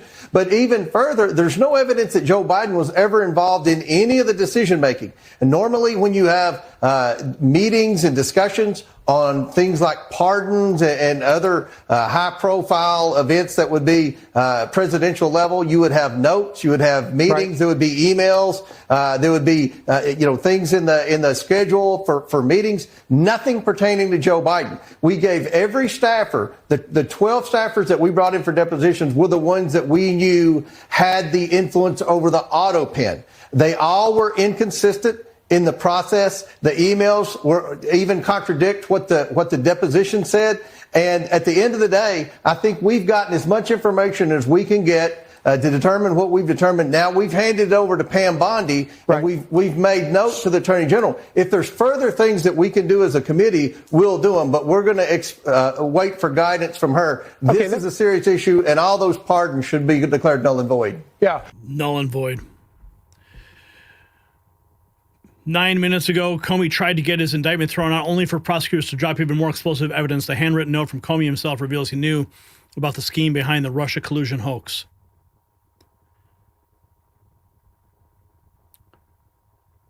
FBI Comey, handwrites the Russiagate playbook. This proves he not only knew about the plot, but was involved in the setup.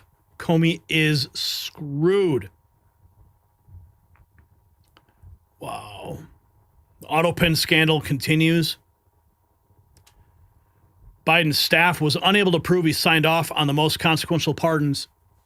There's enough evidence to prosecute family members, Fauci and Schiff, and the entire January 6th committee. On and on and on. Many were granted pardons by the auto pen on the last day of the Biden presidency with no record that Joe Biden played any role whatsoever in the authorization of those pardons. So I think all those pardons from Dr. Fauci to the Biden family to Adam Schiff, the January 6th committee, the list goes on and on and on. I think every one of those pardons signed with the auto pen with no evidence that Joe Biden was involved in the decision-making, I think every one of those can be declared null and void by the Department of Justice, and I think our evidence in the investigation will make that decision hold up in court. There's a lot of information coming out here today, from the auto pen to James Comey. It is, and here, look at this. Whoopi Goldberg loses her mind after she was handed a note to correct one of her lies that Trump used the auto pen to pardon individuals. The other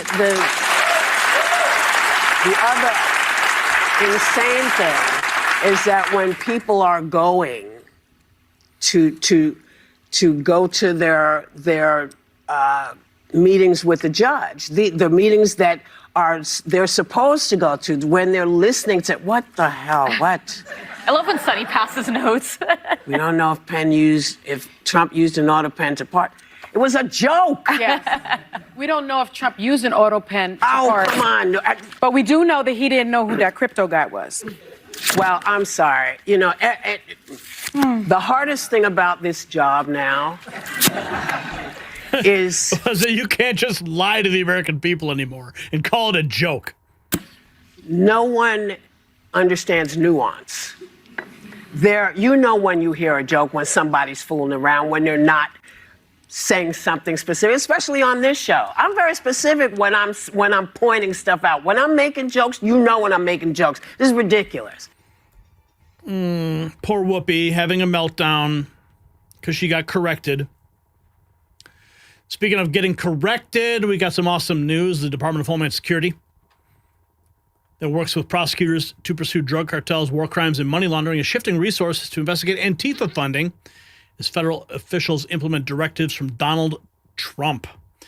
Trump's Antifa crackdown steered to agency that targets organized crime.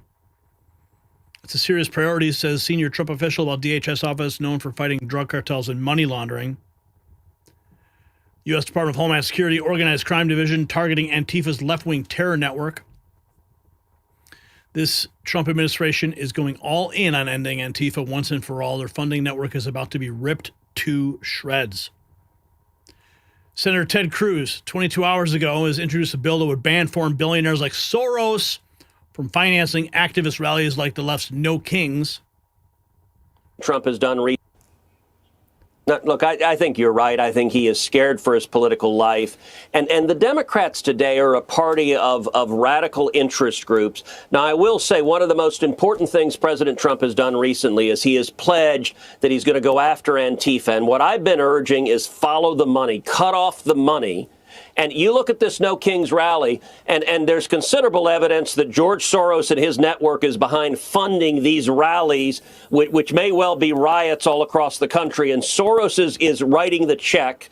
And so I've introduced legislation called the Stop Funders Act that would add rioting to the list of predicate offenses for RICO. Why is that? Because it would let the Department of Justice use RICO, racketeering, to prosecute the money that is funding the anti-Semitic protests on campuses, the pro-open border protest in L.A. and other cities, and these No King protests. Anyone that is supporting rioting and violence, it lets you go after the money.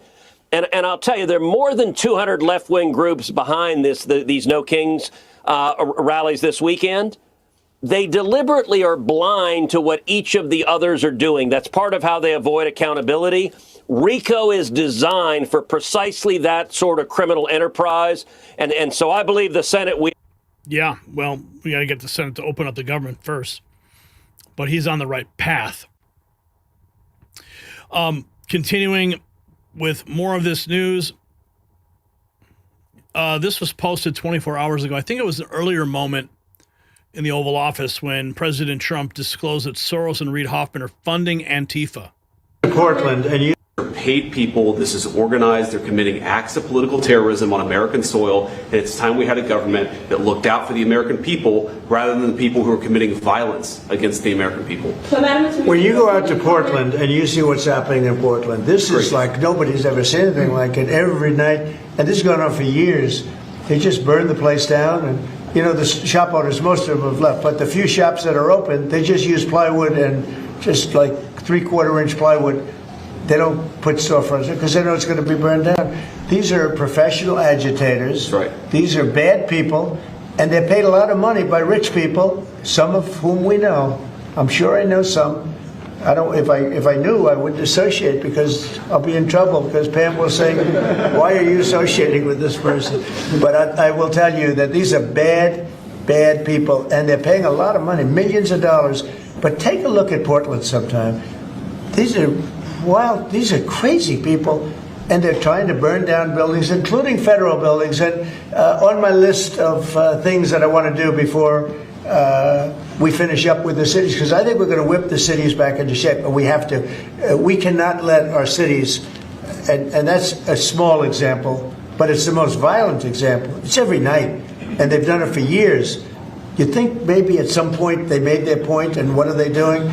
But we're going to get out there, and we're going to do a pretty big number of those people in Portland that are doing that. They're professional agitators and anarchists. They're actually anarchists, yeah. Go ahead, why don't you defend? Let's see you defend them, Jeff. No, I'm not defending anyone. I just want, so that we can just explain this in our stories, could you name a couple? You don't explain it right, though, Jeff. Go ahead, let's go. Maybe let's give you another chance. Go ahead. Antifa, Soros. What names are we talking about? Well, Soros is a name certainly that I keep hearing. I don't know, but Soros is a name that I hear. I hear a lot of different names. I hear names of some pretty rich people. that are radical left people. Maybe I hear about a guy named Reid Hoffman. Somebody's a pretty rich guy, I guess, and I hear about him. I don't know. Maybe could be him. Could be a lot of people. We hear the same names, but they're bad, and we're going to find out. And if they are funding these things, they're going to have some problems because they're agitators and they're anarchists. Paid people. President Trump naming names in the Oval Office. That was right before Portland got cleaned up. We reported on that. Continuing here, Antifa militants. This is 24 hours ago. Katie Daviscourt posting this. Antifa militants hunt down federal agents as they attempt to leave the ICE facility in Portland. Agitators block their vehicles, resulting in ICE SRT officers rescuing their colleagues. Looks like Portland is not as cleaned up as we thought. Pedestrian has the right of way in the crosswalk at the board. Clear the road! Clear the road! DHS! Get up! Get up! Let's go, boys! Let's go, boys! Fucking pushy! You fucking bitch! Do something! Thank you, guys! Assault a bunch of pedestrians in the fucking crosswalk. Taunting ICE agents. Here is this 24 hours ago. Nick Sortor, just in HSI, which is DHS division used to pursue drug cartels, war crimes, and money laundering, shifted resources to investigating Antifa funding. Antifa's days are numbered. 8 hours ago, Tea Party Patriots posted that when Biden weaponized the DOJ to go after conservatives, Americans noticed and their concern led them to the ballot box a year ago this month. Arctic frost is a sham, and Senator Johnson nailed it by calling it so. There's no legitimacy to the Arctic frost investigation. Government, again, there is no legitimacy to this investigation. It's completely political, as has been the case ever since Donald Trump came down that escalator in New York back in 2015, 2016. Again, this is a weaponization of the federal government. We know exactly what President Biden thought about half of America, that we're all potential domestic terrorists, and he sicked his federal agencies. He weaponized them against ordinary Americans. Again, there are 38 Wisconsinites that are targeted on the enemies list in the most recent documents we released. I know most of these people. They are God-fearing, country-loving, law enforcement respecting individuals. They would never think of committing a crime.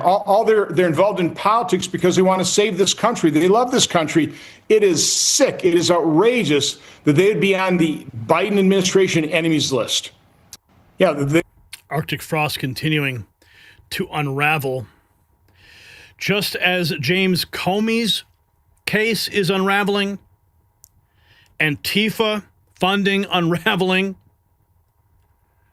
I mean, you guys could not have asked for better news today. We all want justice. We all want resolution to the pain we endured during the Biden administration. It's happening on all of these fronts right now. And it's absolutely wonderful to watch. If you got value from this report, tap subscribe. My final thought is next. So this is what accountability looks like.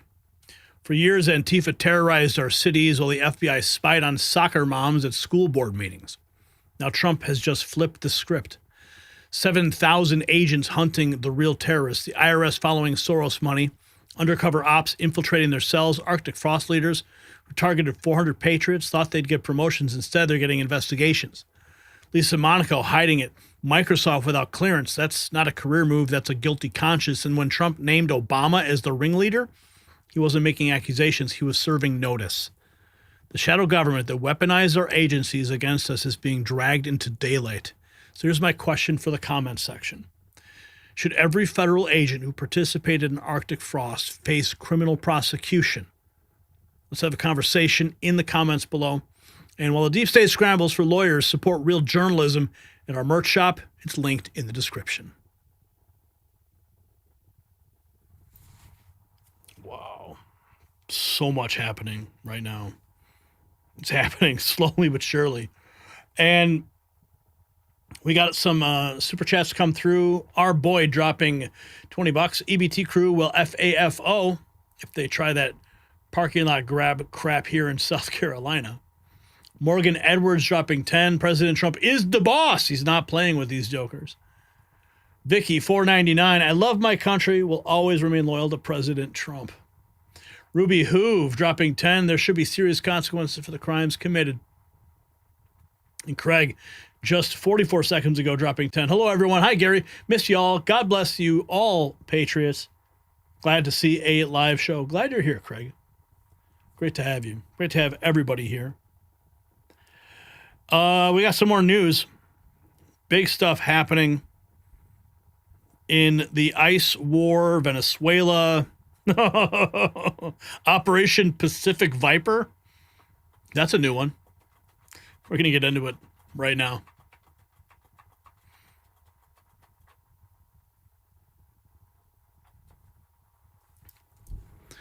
The President of the United States just threatened military action against a foreign nation, and nobody's talking about it. When CBS asked Trump point blank if we're going to war with Venezuela, his response sent shockwaves through diplomatic circles. Maduro's days are numbered. That's what he said with a smile that meant business. But this goes way beyond Venezuela. Operation Pacific Viper is hunting cartel speedboats like enemy combatants. 5,000 pounds of drugs seized, 60 narco-terrorists captured, 10,000 new ICE officers being hired. The Supreme Court just handed Trump the Alien Enemies Act. What you're witnessing isn't law enforcement anymore, it's warfare, and Trump is not asking permission. And while Trump wages war on the cartels poisoning our communities, it's more important than ever to take care of the body that God gave you. The stress of watching our nation under siege can age you fast, but there's something proven to fight back. In a recent clinical trial, women who took 2.5 grams of collagen peptides daily for 8 weeks saw a 25% reduction in eye wrinkle depth. That's real science delivering real results. My friends at BioTrust understand that when cartels flood our streets with poison, we need to fortify ourselves with health. Their ageless multi-collagen uses 5 premium types of collagen to help reduce wrinkles and strengthen your body from within. I've seen the results myself: smoother skin, better joints, and the vitality to keep fighting for America. While Trump battles the cartels destroying our youth, you can battle the effects of stress on your body. Get BioTrust Ageless Multi-Collagen for 51% off at healthwithgary.com, plus free coaching, a free skin health ebook, and a 60-day guarantee. Visit healthwithgary.com today. It's linked down below. Now, this video just dropped 7 hours ago.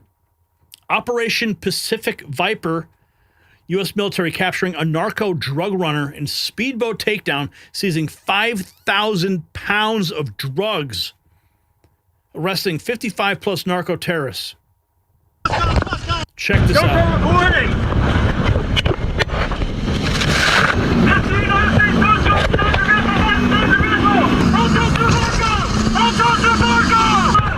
They're jettisoned.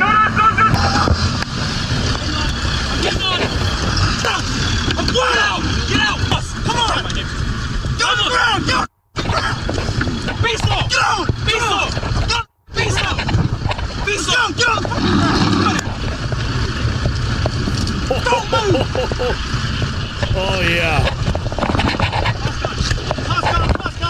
Boss gun.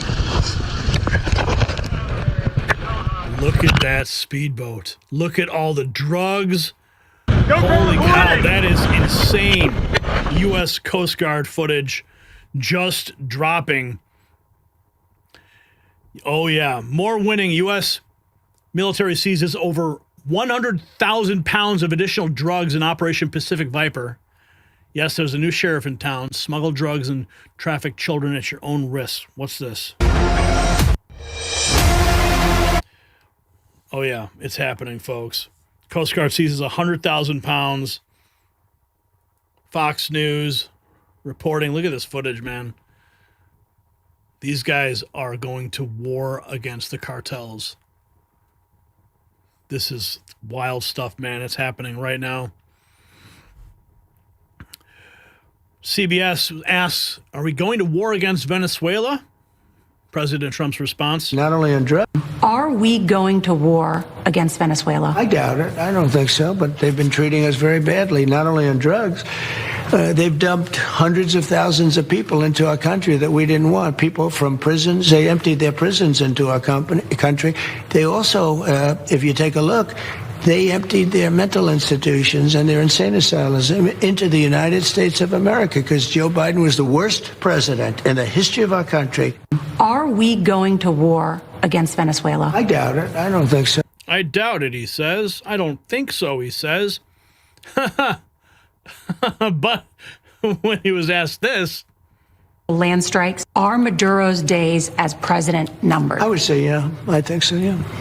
And this issue of potential land strikes in Venezuela, is that true? I don't tell you that. I mean, I'm not saying it's true or untrue, but I wouldn't. Why would I we wouldn't do be it? inclined to say that I would do that, but because I don't talk to a reporter about whether or not I'm going to strike. Are Maduro's days as like he's going to start telegraphing that to the reporter.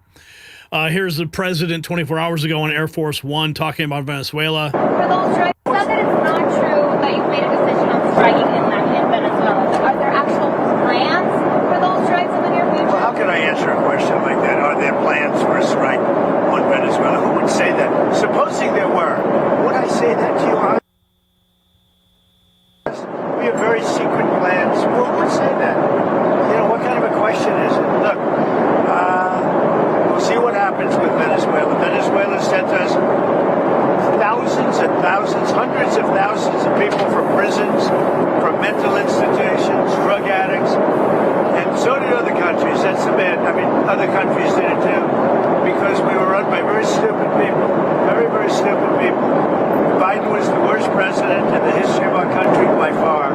We had open borders, and many countries, the Congo, many countries, they sent their prisoners. They sent prisoners. They sent drug dealers. They sent drug addicts. They sent anybody that they didn't want. They sent them through our country. And Venezuela was one of the worst abusers. I think Trump is going to take this to the mainland. Emoluments clause, Velshi. It's important to note that drug trafficking is not a crime punishable by death. Killing people as if they're wartime combatants instead of arresting them is illegal under international law because there's been no declaration of war. Of course, this is one of your CNN reporters. And there was evidence. Waters, 8 in the southern Caribbean Sea off the coast of Venezuela, 6 in the eastern Pacific Ocean.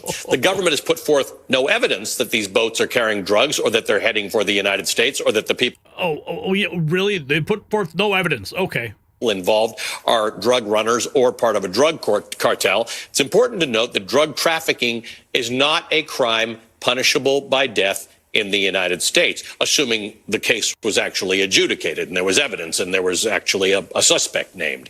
Killing people as if they are wartime combatants. Well, they've all been declared terrorists, so they're operating under that. Remember when the blood-sucking Democrats hired 87,000 IRS agents to hunt down American taxpayers? Internal Revenue Service agents are now detailed at the Department of Homeland Security. Ho, ho, ho. Move. Crossing moments ago, IRS agents could soon be going on immigration raids. Homeland Security Secretary Kristi Noem asking the Treasury Department to deputize their agents to help arrest and remove migrants from the United States. So far, no response on this plan from the Treasury. Director of ICE just sends shivers down the spine of every far-left Democrat in America. Deportation is about to skyrocket. Is that we're going to go up. Far enough mean? What more is the administration hoping for here? Well, Sandra, I think the first thing that we're hoping for is that we're going to go out, we're going to be focusing on those criminal aliens, but we're going to work with those state and local partners that want to work with us, right? We've seen great results in Operation Midway Blitz, just, what Secretary Noem announced, that what we did with our partners in Indiana. And we're going to, state and locals that want to work with us, we're going to have a large scope now where we're going to go ahead and identify as many of these illegal aliens as we can, and we're going to take action on them. No one's off the table. We're going to use all the tools in the toolbox. We have great federal partners. Department of Justice has been outstanding with us, and we are going to team up with everyone that wants to work with us, and we're going to go out there and keep the president's promise to make sure that we have one of the largest deportation efforts ever. Heard obvious. And of course, the IRS going to be joining the fight there too. That's just freaking wild. Here's a crowd taunting Border Patrol agents as an arrest takes A violent turn. DHS says the suspect physically assaulted an agent after aggressively tailgating a Border Patrol vehicle. This happened in Evanston, and it caused a crash. What an idiot.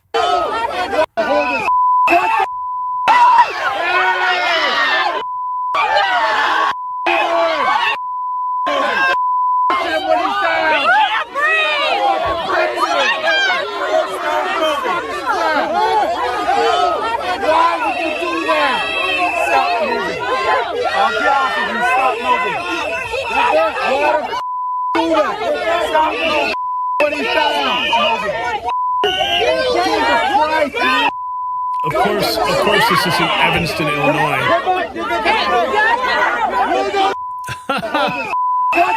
Evanston, Illinois, man. All those white knights living up there think they can mess around. Here, check this out. Here's another angle. Far left extremists crashing into a DHS vehicle to try to stop immigration officials. One of the riders opened the door to try to help the suspect escape.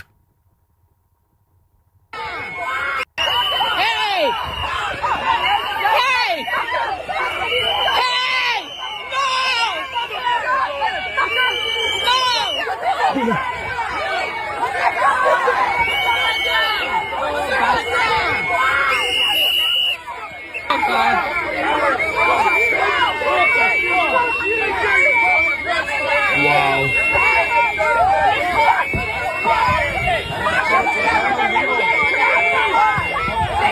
Listen to them all blowing their whistles. Oh, no, blow the whistle. Oh, one dude got maced.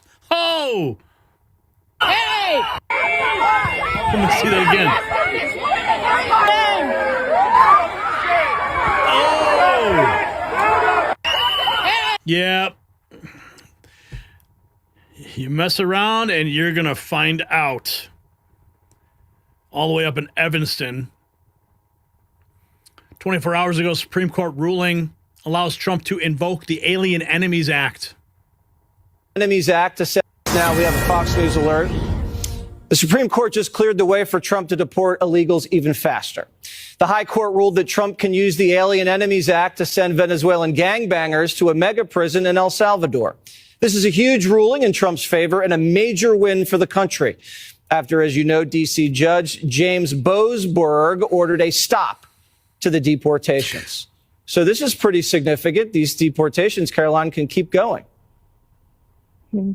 This is a massive legal victory, Jesse, a massive victory for law and order and for our constitutional republic and the sovereignty of the United States of America. We called on the Supreme Court to rein in these activist judges like Judge Boasberg, who was completely out of line in trying to say that the president didn't have the executive authority to deport foreign terrorists off of our soil. We have always maintained the position at the White House that the president was well within his constitutional authority to do so. And this decision proves that President Trump and our administration have always been right from the beginning. He will continue to utilize the Alien Enemies Act to remove foreign terrorists and Tren de Aragua members, vicious gang members from American communities. And because of this ruling, the United States of America is a much safer place. Our team will get to work tomorrow to deport these heinous, violent foreign terrorists from our neighborhoods. And you had another couple critical wins in the court with regard to DOJ.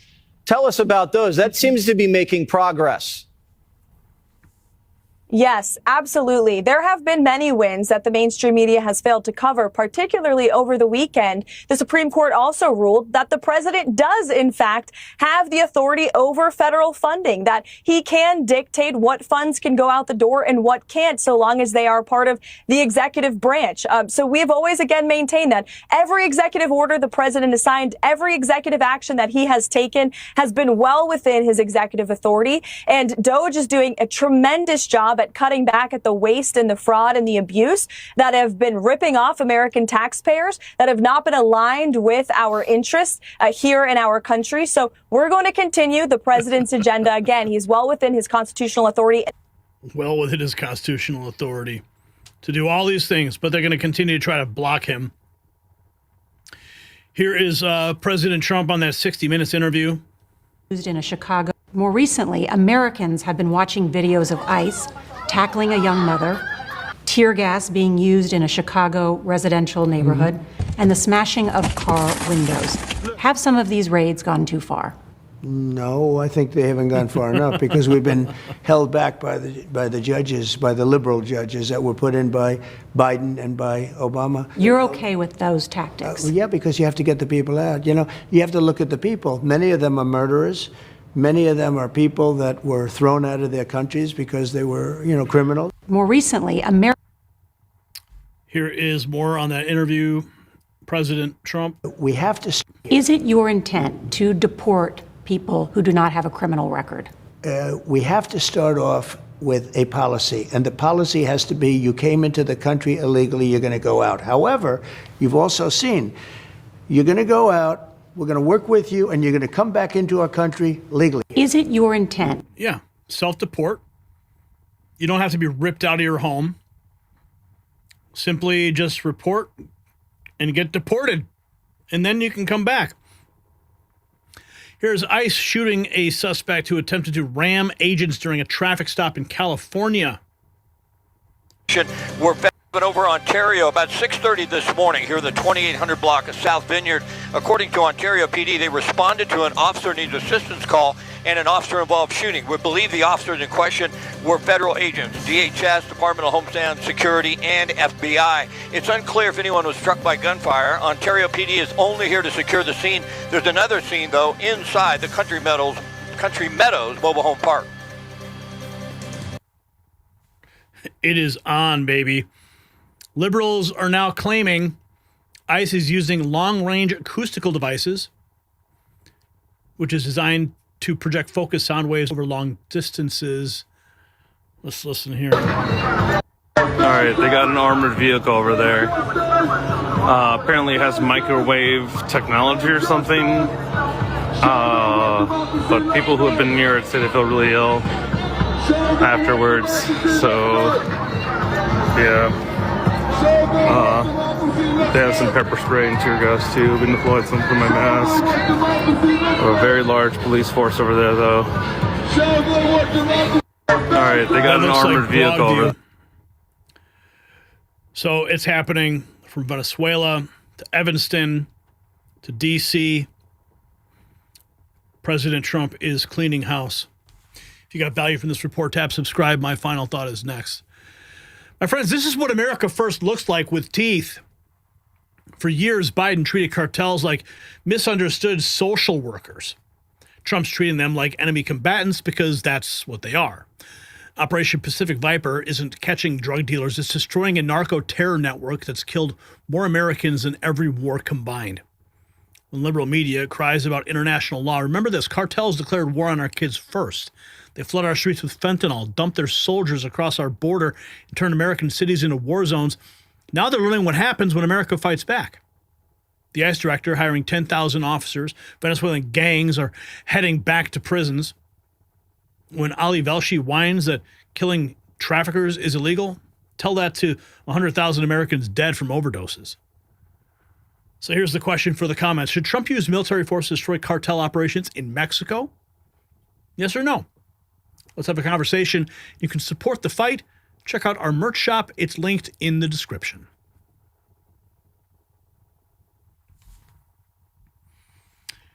Wow. Okay, Craig, I think we got that. Okay, we got you, Craig. And where are we at with our super chats? Wow, $169.98. Maybe we'll hit 200.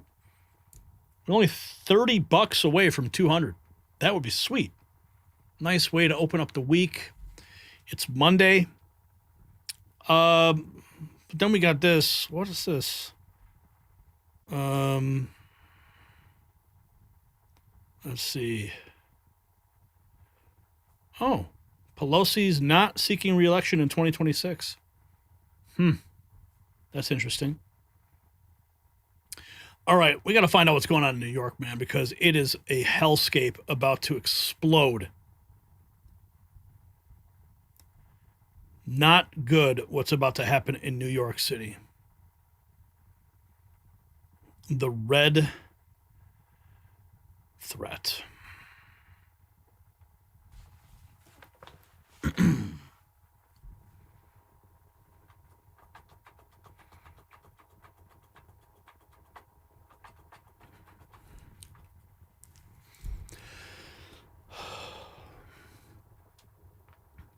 1 million New Yorkers are packing their bags right now, and it's all because of one man, Zohran Mamdani, a 34-year-old communist running for mayor. He's triggered the largest exodus from Manhattan since 9/11. He quotes Marxist dictators. He wants to defund the New York Police Department. He calls cops racist, and somehow he's leading in the polls. Even Democrats are panicking. House leader Hakeem Jeffries told him to his face he's not the future of their party. Piers Morgan called him a wolf in sheep's clothing, but here's the kicker. Kamala Harris just endorsed him as a rising star. What happens next will determine if New York dies or survives. So keep watching. And as we wrap up 2025, it's a good time to slow down and reflect on the year. If there's one thing we've all learned, it's that uncertainty isn't temporary. It's the world we live in right now. Waiting for things to go back to normal is not a plan, it's a gamble. For over a decade, my friends at Noble Gold Investments have helped Americans protect themselves and the people they love by diversifying their wealth with gold and silver. Look, no one knows what 2026 will bring, but one thing is for sure. In an uncertain world, real wealth is not digital, it's physical, it's lasting, and it's yours. So when you're sitting around the table this holiday season surrounded by family, remember the best gift you can give is not under the tree, it's peace of mind. And that's what Noble Gold delivers, peace of mind, 1 ounce at a time. Before the year ends, take one smart step towards a safer future. Visit nextnewsgold.com and get your free wealth protection kit today. That's nextnewsgold.com. Don't leave your future to chance and find out how you can get 10, that's right, 10 1-ounce silver holiday coins with qualified accounts. You can call that number 877-646-5347 to learn more. Now, just 3 hours ago, President Trump pleading with New York to vote for Cuomo over the communist Mamdani and threatens to hold federal funding if Mamdani wins. Wow, President Trump actually saying to vote for Cuomo.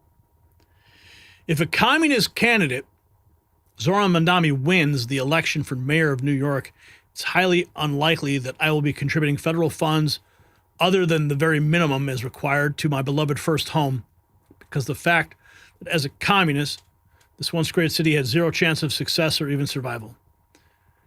It can only get worse with a communist at the helm, and I don't want to send, as president, good money after bad. It's my obligation to run the nation. It's my strong conviction that New York City will be a complete and total economic and social disaster should Mamdani win. His principles have been tested for over 1,000 years, and never once have they been successful. I would much rather see a Democrat who has a record of success win than a communist with no experience and a record of complete and total failure.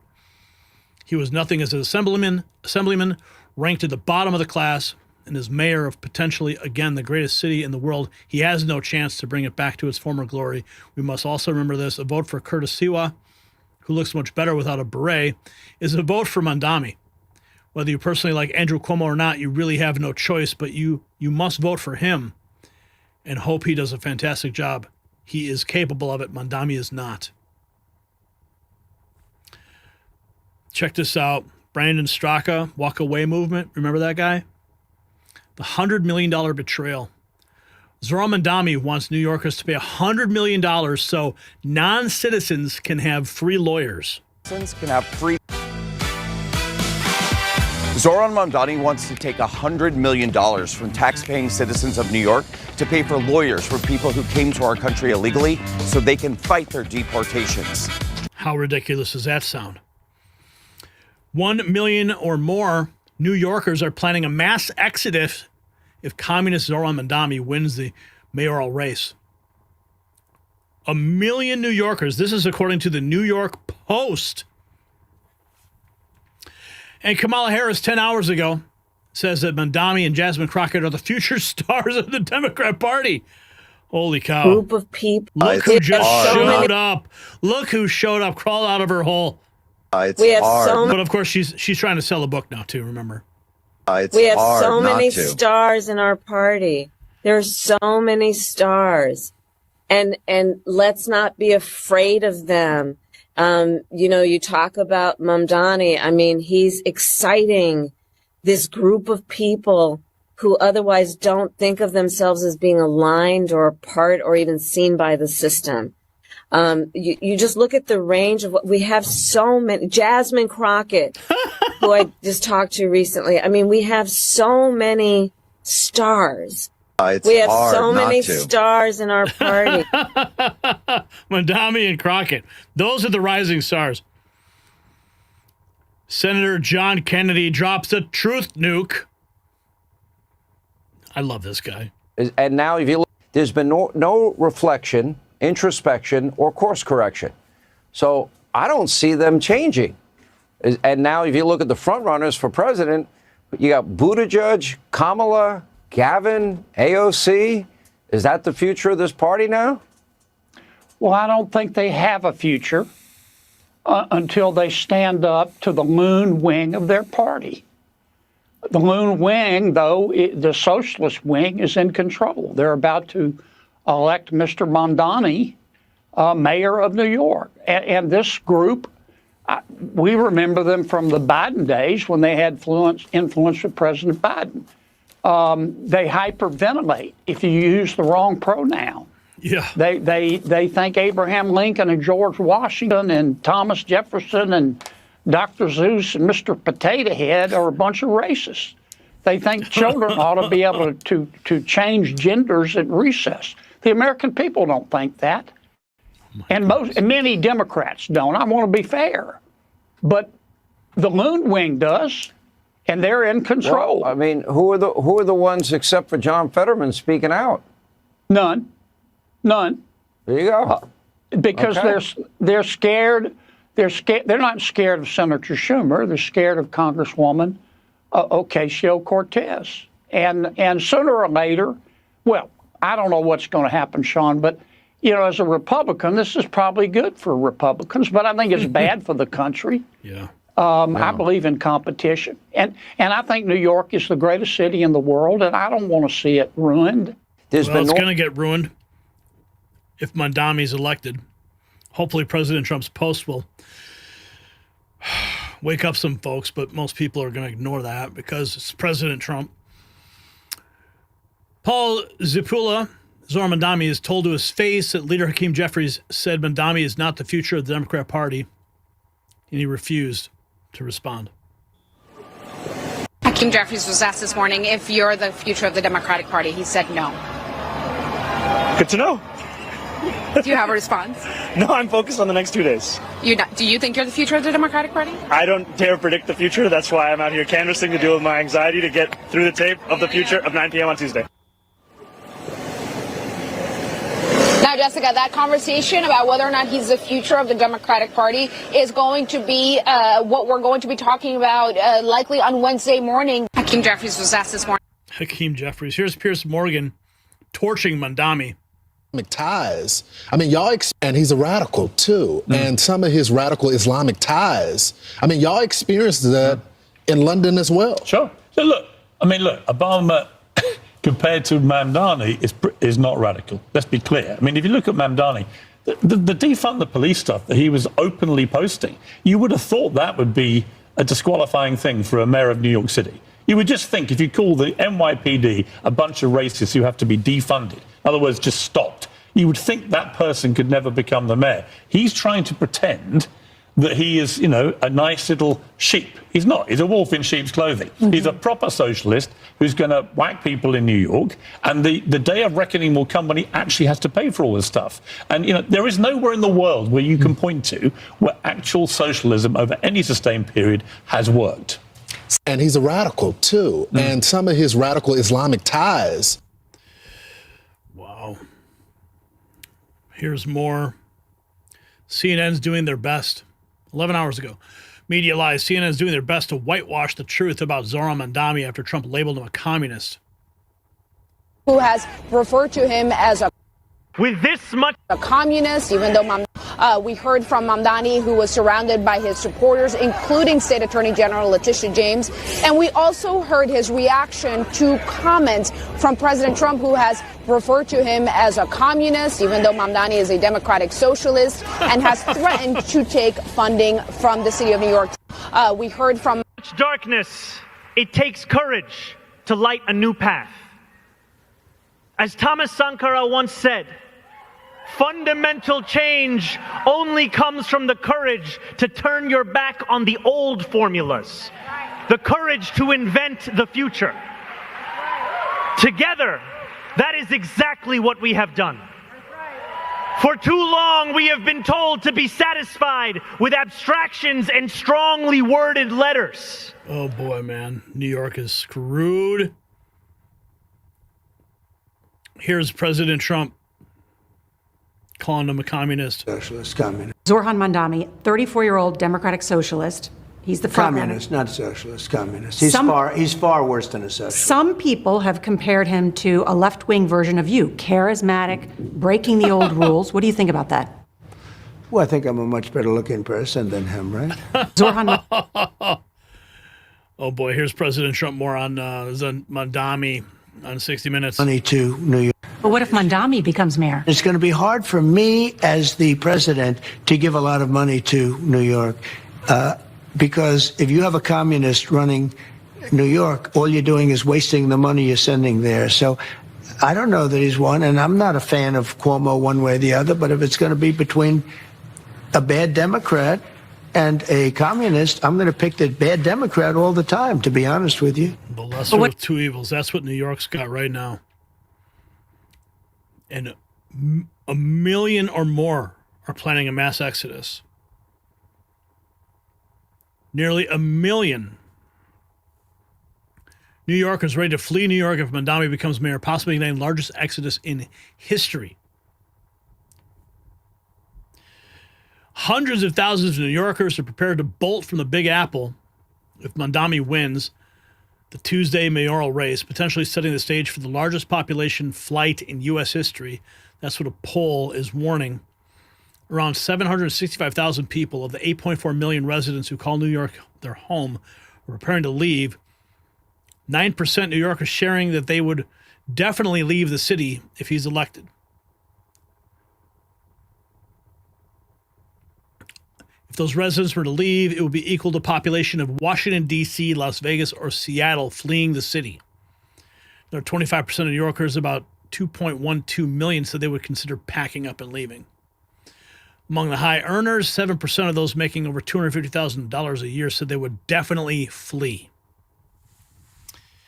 Tuesday is going to be a reckoning. If you got value from this report, tab subscribe. My final thought is next. So this is the death rattle of a once great city. When a communist who quotes mass murderers can run for mayor and lead in polls, you know the infection has spread to the bone. Zohran Mamdani doesn't hide his agenda. He celebrates it. Defund police while crime explodes, seize property while businesses flee, quote dictators whose tribunals executed rivals without trial. And the Democrat establishment, they're terrified, but not enough to stop him. Kamala Harris endorsing this Marxist tells you everything about where their party is headed. 1 million New Yorkers voting with their feet tells you everything about where this ends. Trump warned the federal money won't bail out a communist New York, and he's right. You can't subsidize it.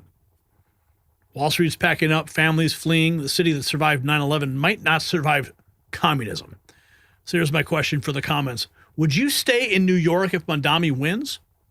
Yes or no? Comment below. And grab some merch while America's still free. The link's in the description.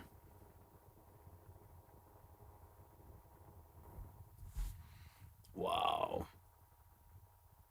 The Ritz Hotel. What are you guys saying here? Better buy some land to resell.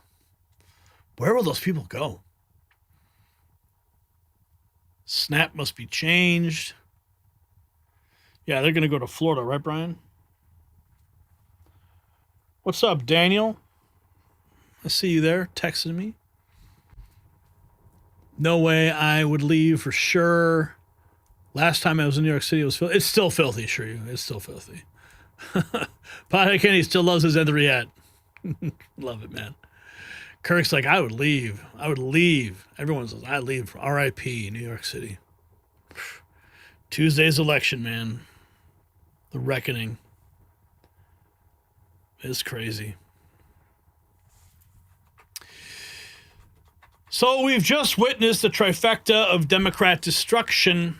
And if you're not angry yet, you're not paying attention. So let's recap the disaster. Chuck Schumer has weaponized hunger itself, holding 42 million Americans hostage while bragging that their suffering helps him politically. We're 2 days away from the longest shutdown in American history, and Democrats have voted 14 times to keep it going. They'd rather watch babies go hungry than give Trump a win. That's not politics, that's pure evil.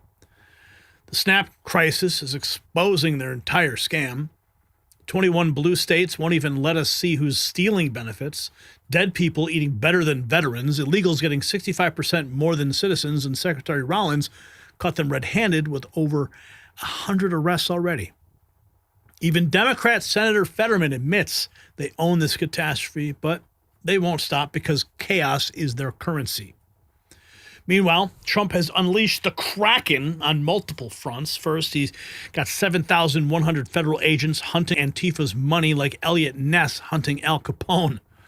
The IRS is auditing their donors. Undercover cops are infiltrating their cells. DHS officially confirming they're investigating several groups, including Antifa, for attacks on law enforcement and doxing ICE officers. And then the Arctic Frost conspiracy unraveling. The secret program that spied on 400 conservatives. Its architect, Lisa Monaco, hiding out at Microsoft with no clearance. The FBI agents who ran it got promoted instead of prosecuted. And when Trump named Barack Hussein Obama as the leader of the gang, that wasn't about Antifa. That was an accusation that Obama orchestrated the election interference and intelligence weaponization against Trump himself. Two different wars, same enemy, the deep state that tried to destroy him.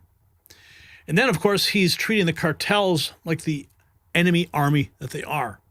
Operation Pacific Viper isn't playing cops and robbers. It's playing for keeps. 5,000 pounds of poison off our streets, 60 terrorists in chains, 10,000 new ICE officers loading up. When Trump says Maduro's days are numbered, believe him. This is what America First looks like when you stop apologizing and start winning. But nothing, and I mean nothing, exposes the Democrat endgame like New York's communist nightmare. Zohran Mamdani quoting Marxist murderers while running for mayor of America's financial capital. 1 million people fleeing before he even wins. Piers Morgan calling him a wolf in sheep's clothing. Even Hakeem Jeffries running scared. Yet Kamala Harris endorses him as the future? It tells you everything about where they want to take America. Straight to hell with the hammer and sickle flag. 3 crises, 1 enemy. The Democrat Party has become a criminal enterprise that creates suffering to maintain power. But Trump's not playing defense anymore. He's on offense. Full attack mode, no mercy, no retreat, and no surrender. So to everyone who sent in super chats tonight, like Dan Thompson, who just dropped $2. Thank you, Dan. Don't New York my Arizona. Stay away, he says. And Craig and Ruby and Vicky and Morgan, R. Boyd, Wyatt Earp, and back to Common Sense dropping $100. Man, thank you. You guys are awesome. James Fay with a $5. Man, you guys really put us over the top tonight. You guys are the real heroes keeping independent media alive. So keep telling your friends about the Raw feed. Tell them we're here every night exposing what corporate media hides. Hit up our merch shop, wear your support proudly, because if we don't stand together, we will fall separately later. This is Gary Franchi reminding you, the storm isn't coming, it's here. We'll be tracking it again tomorrow night on the Raw feed. So stay strong, stay free, and we'll see you then.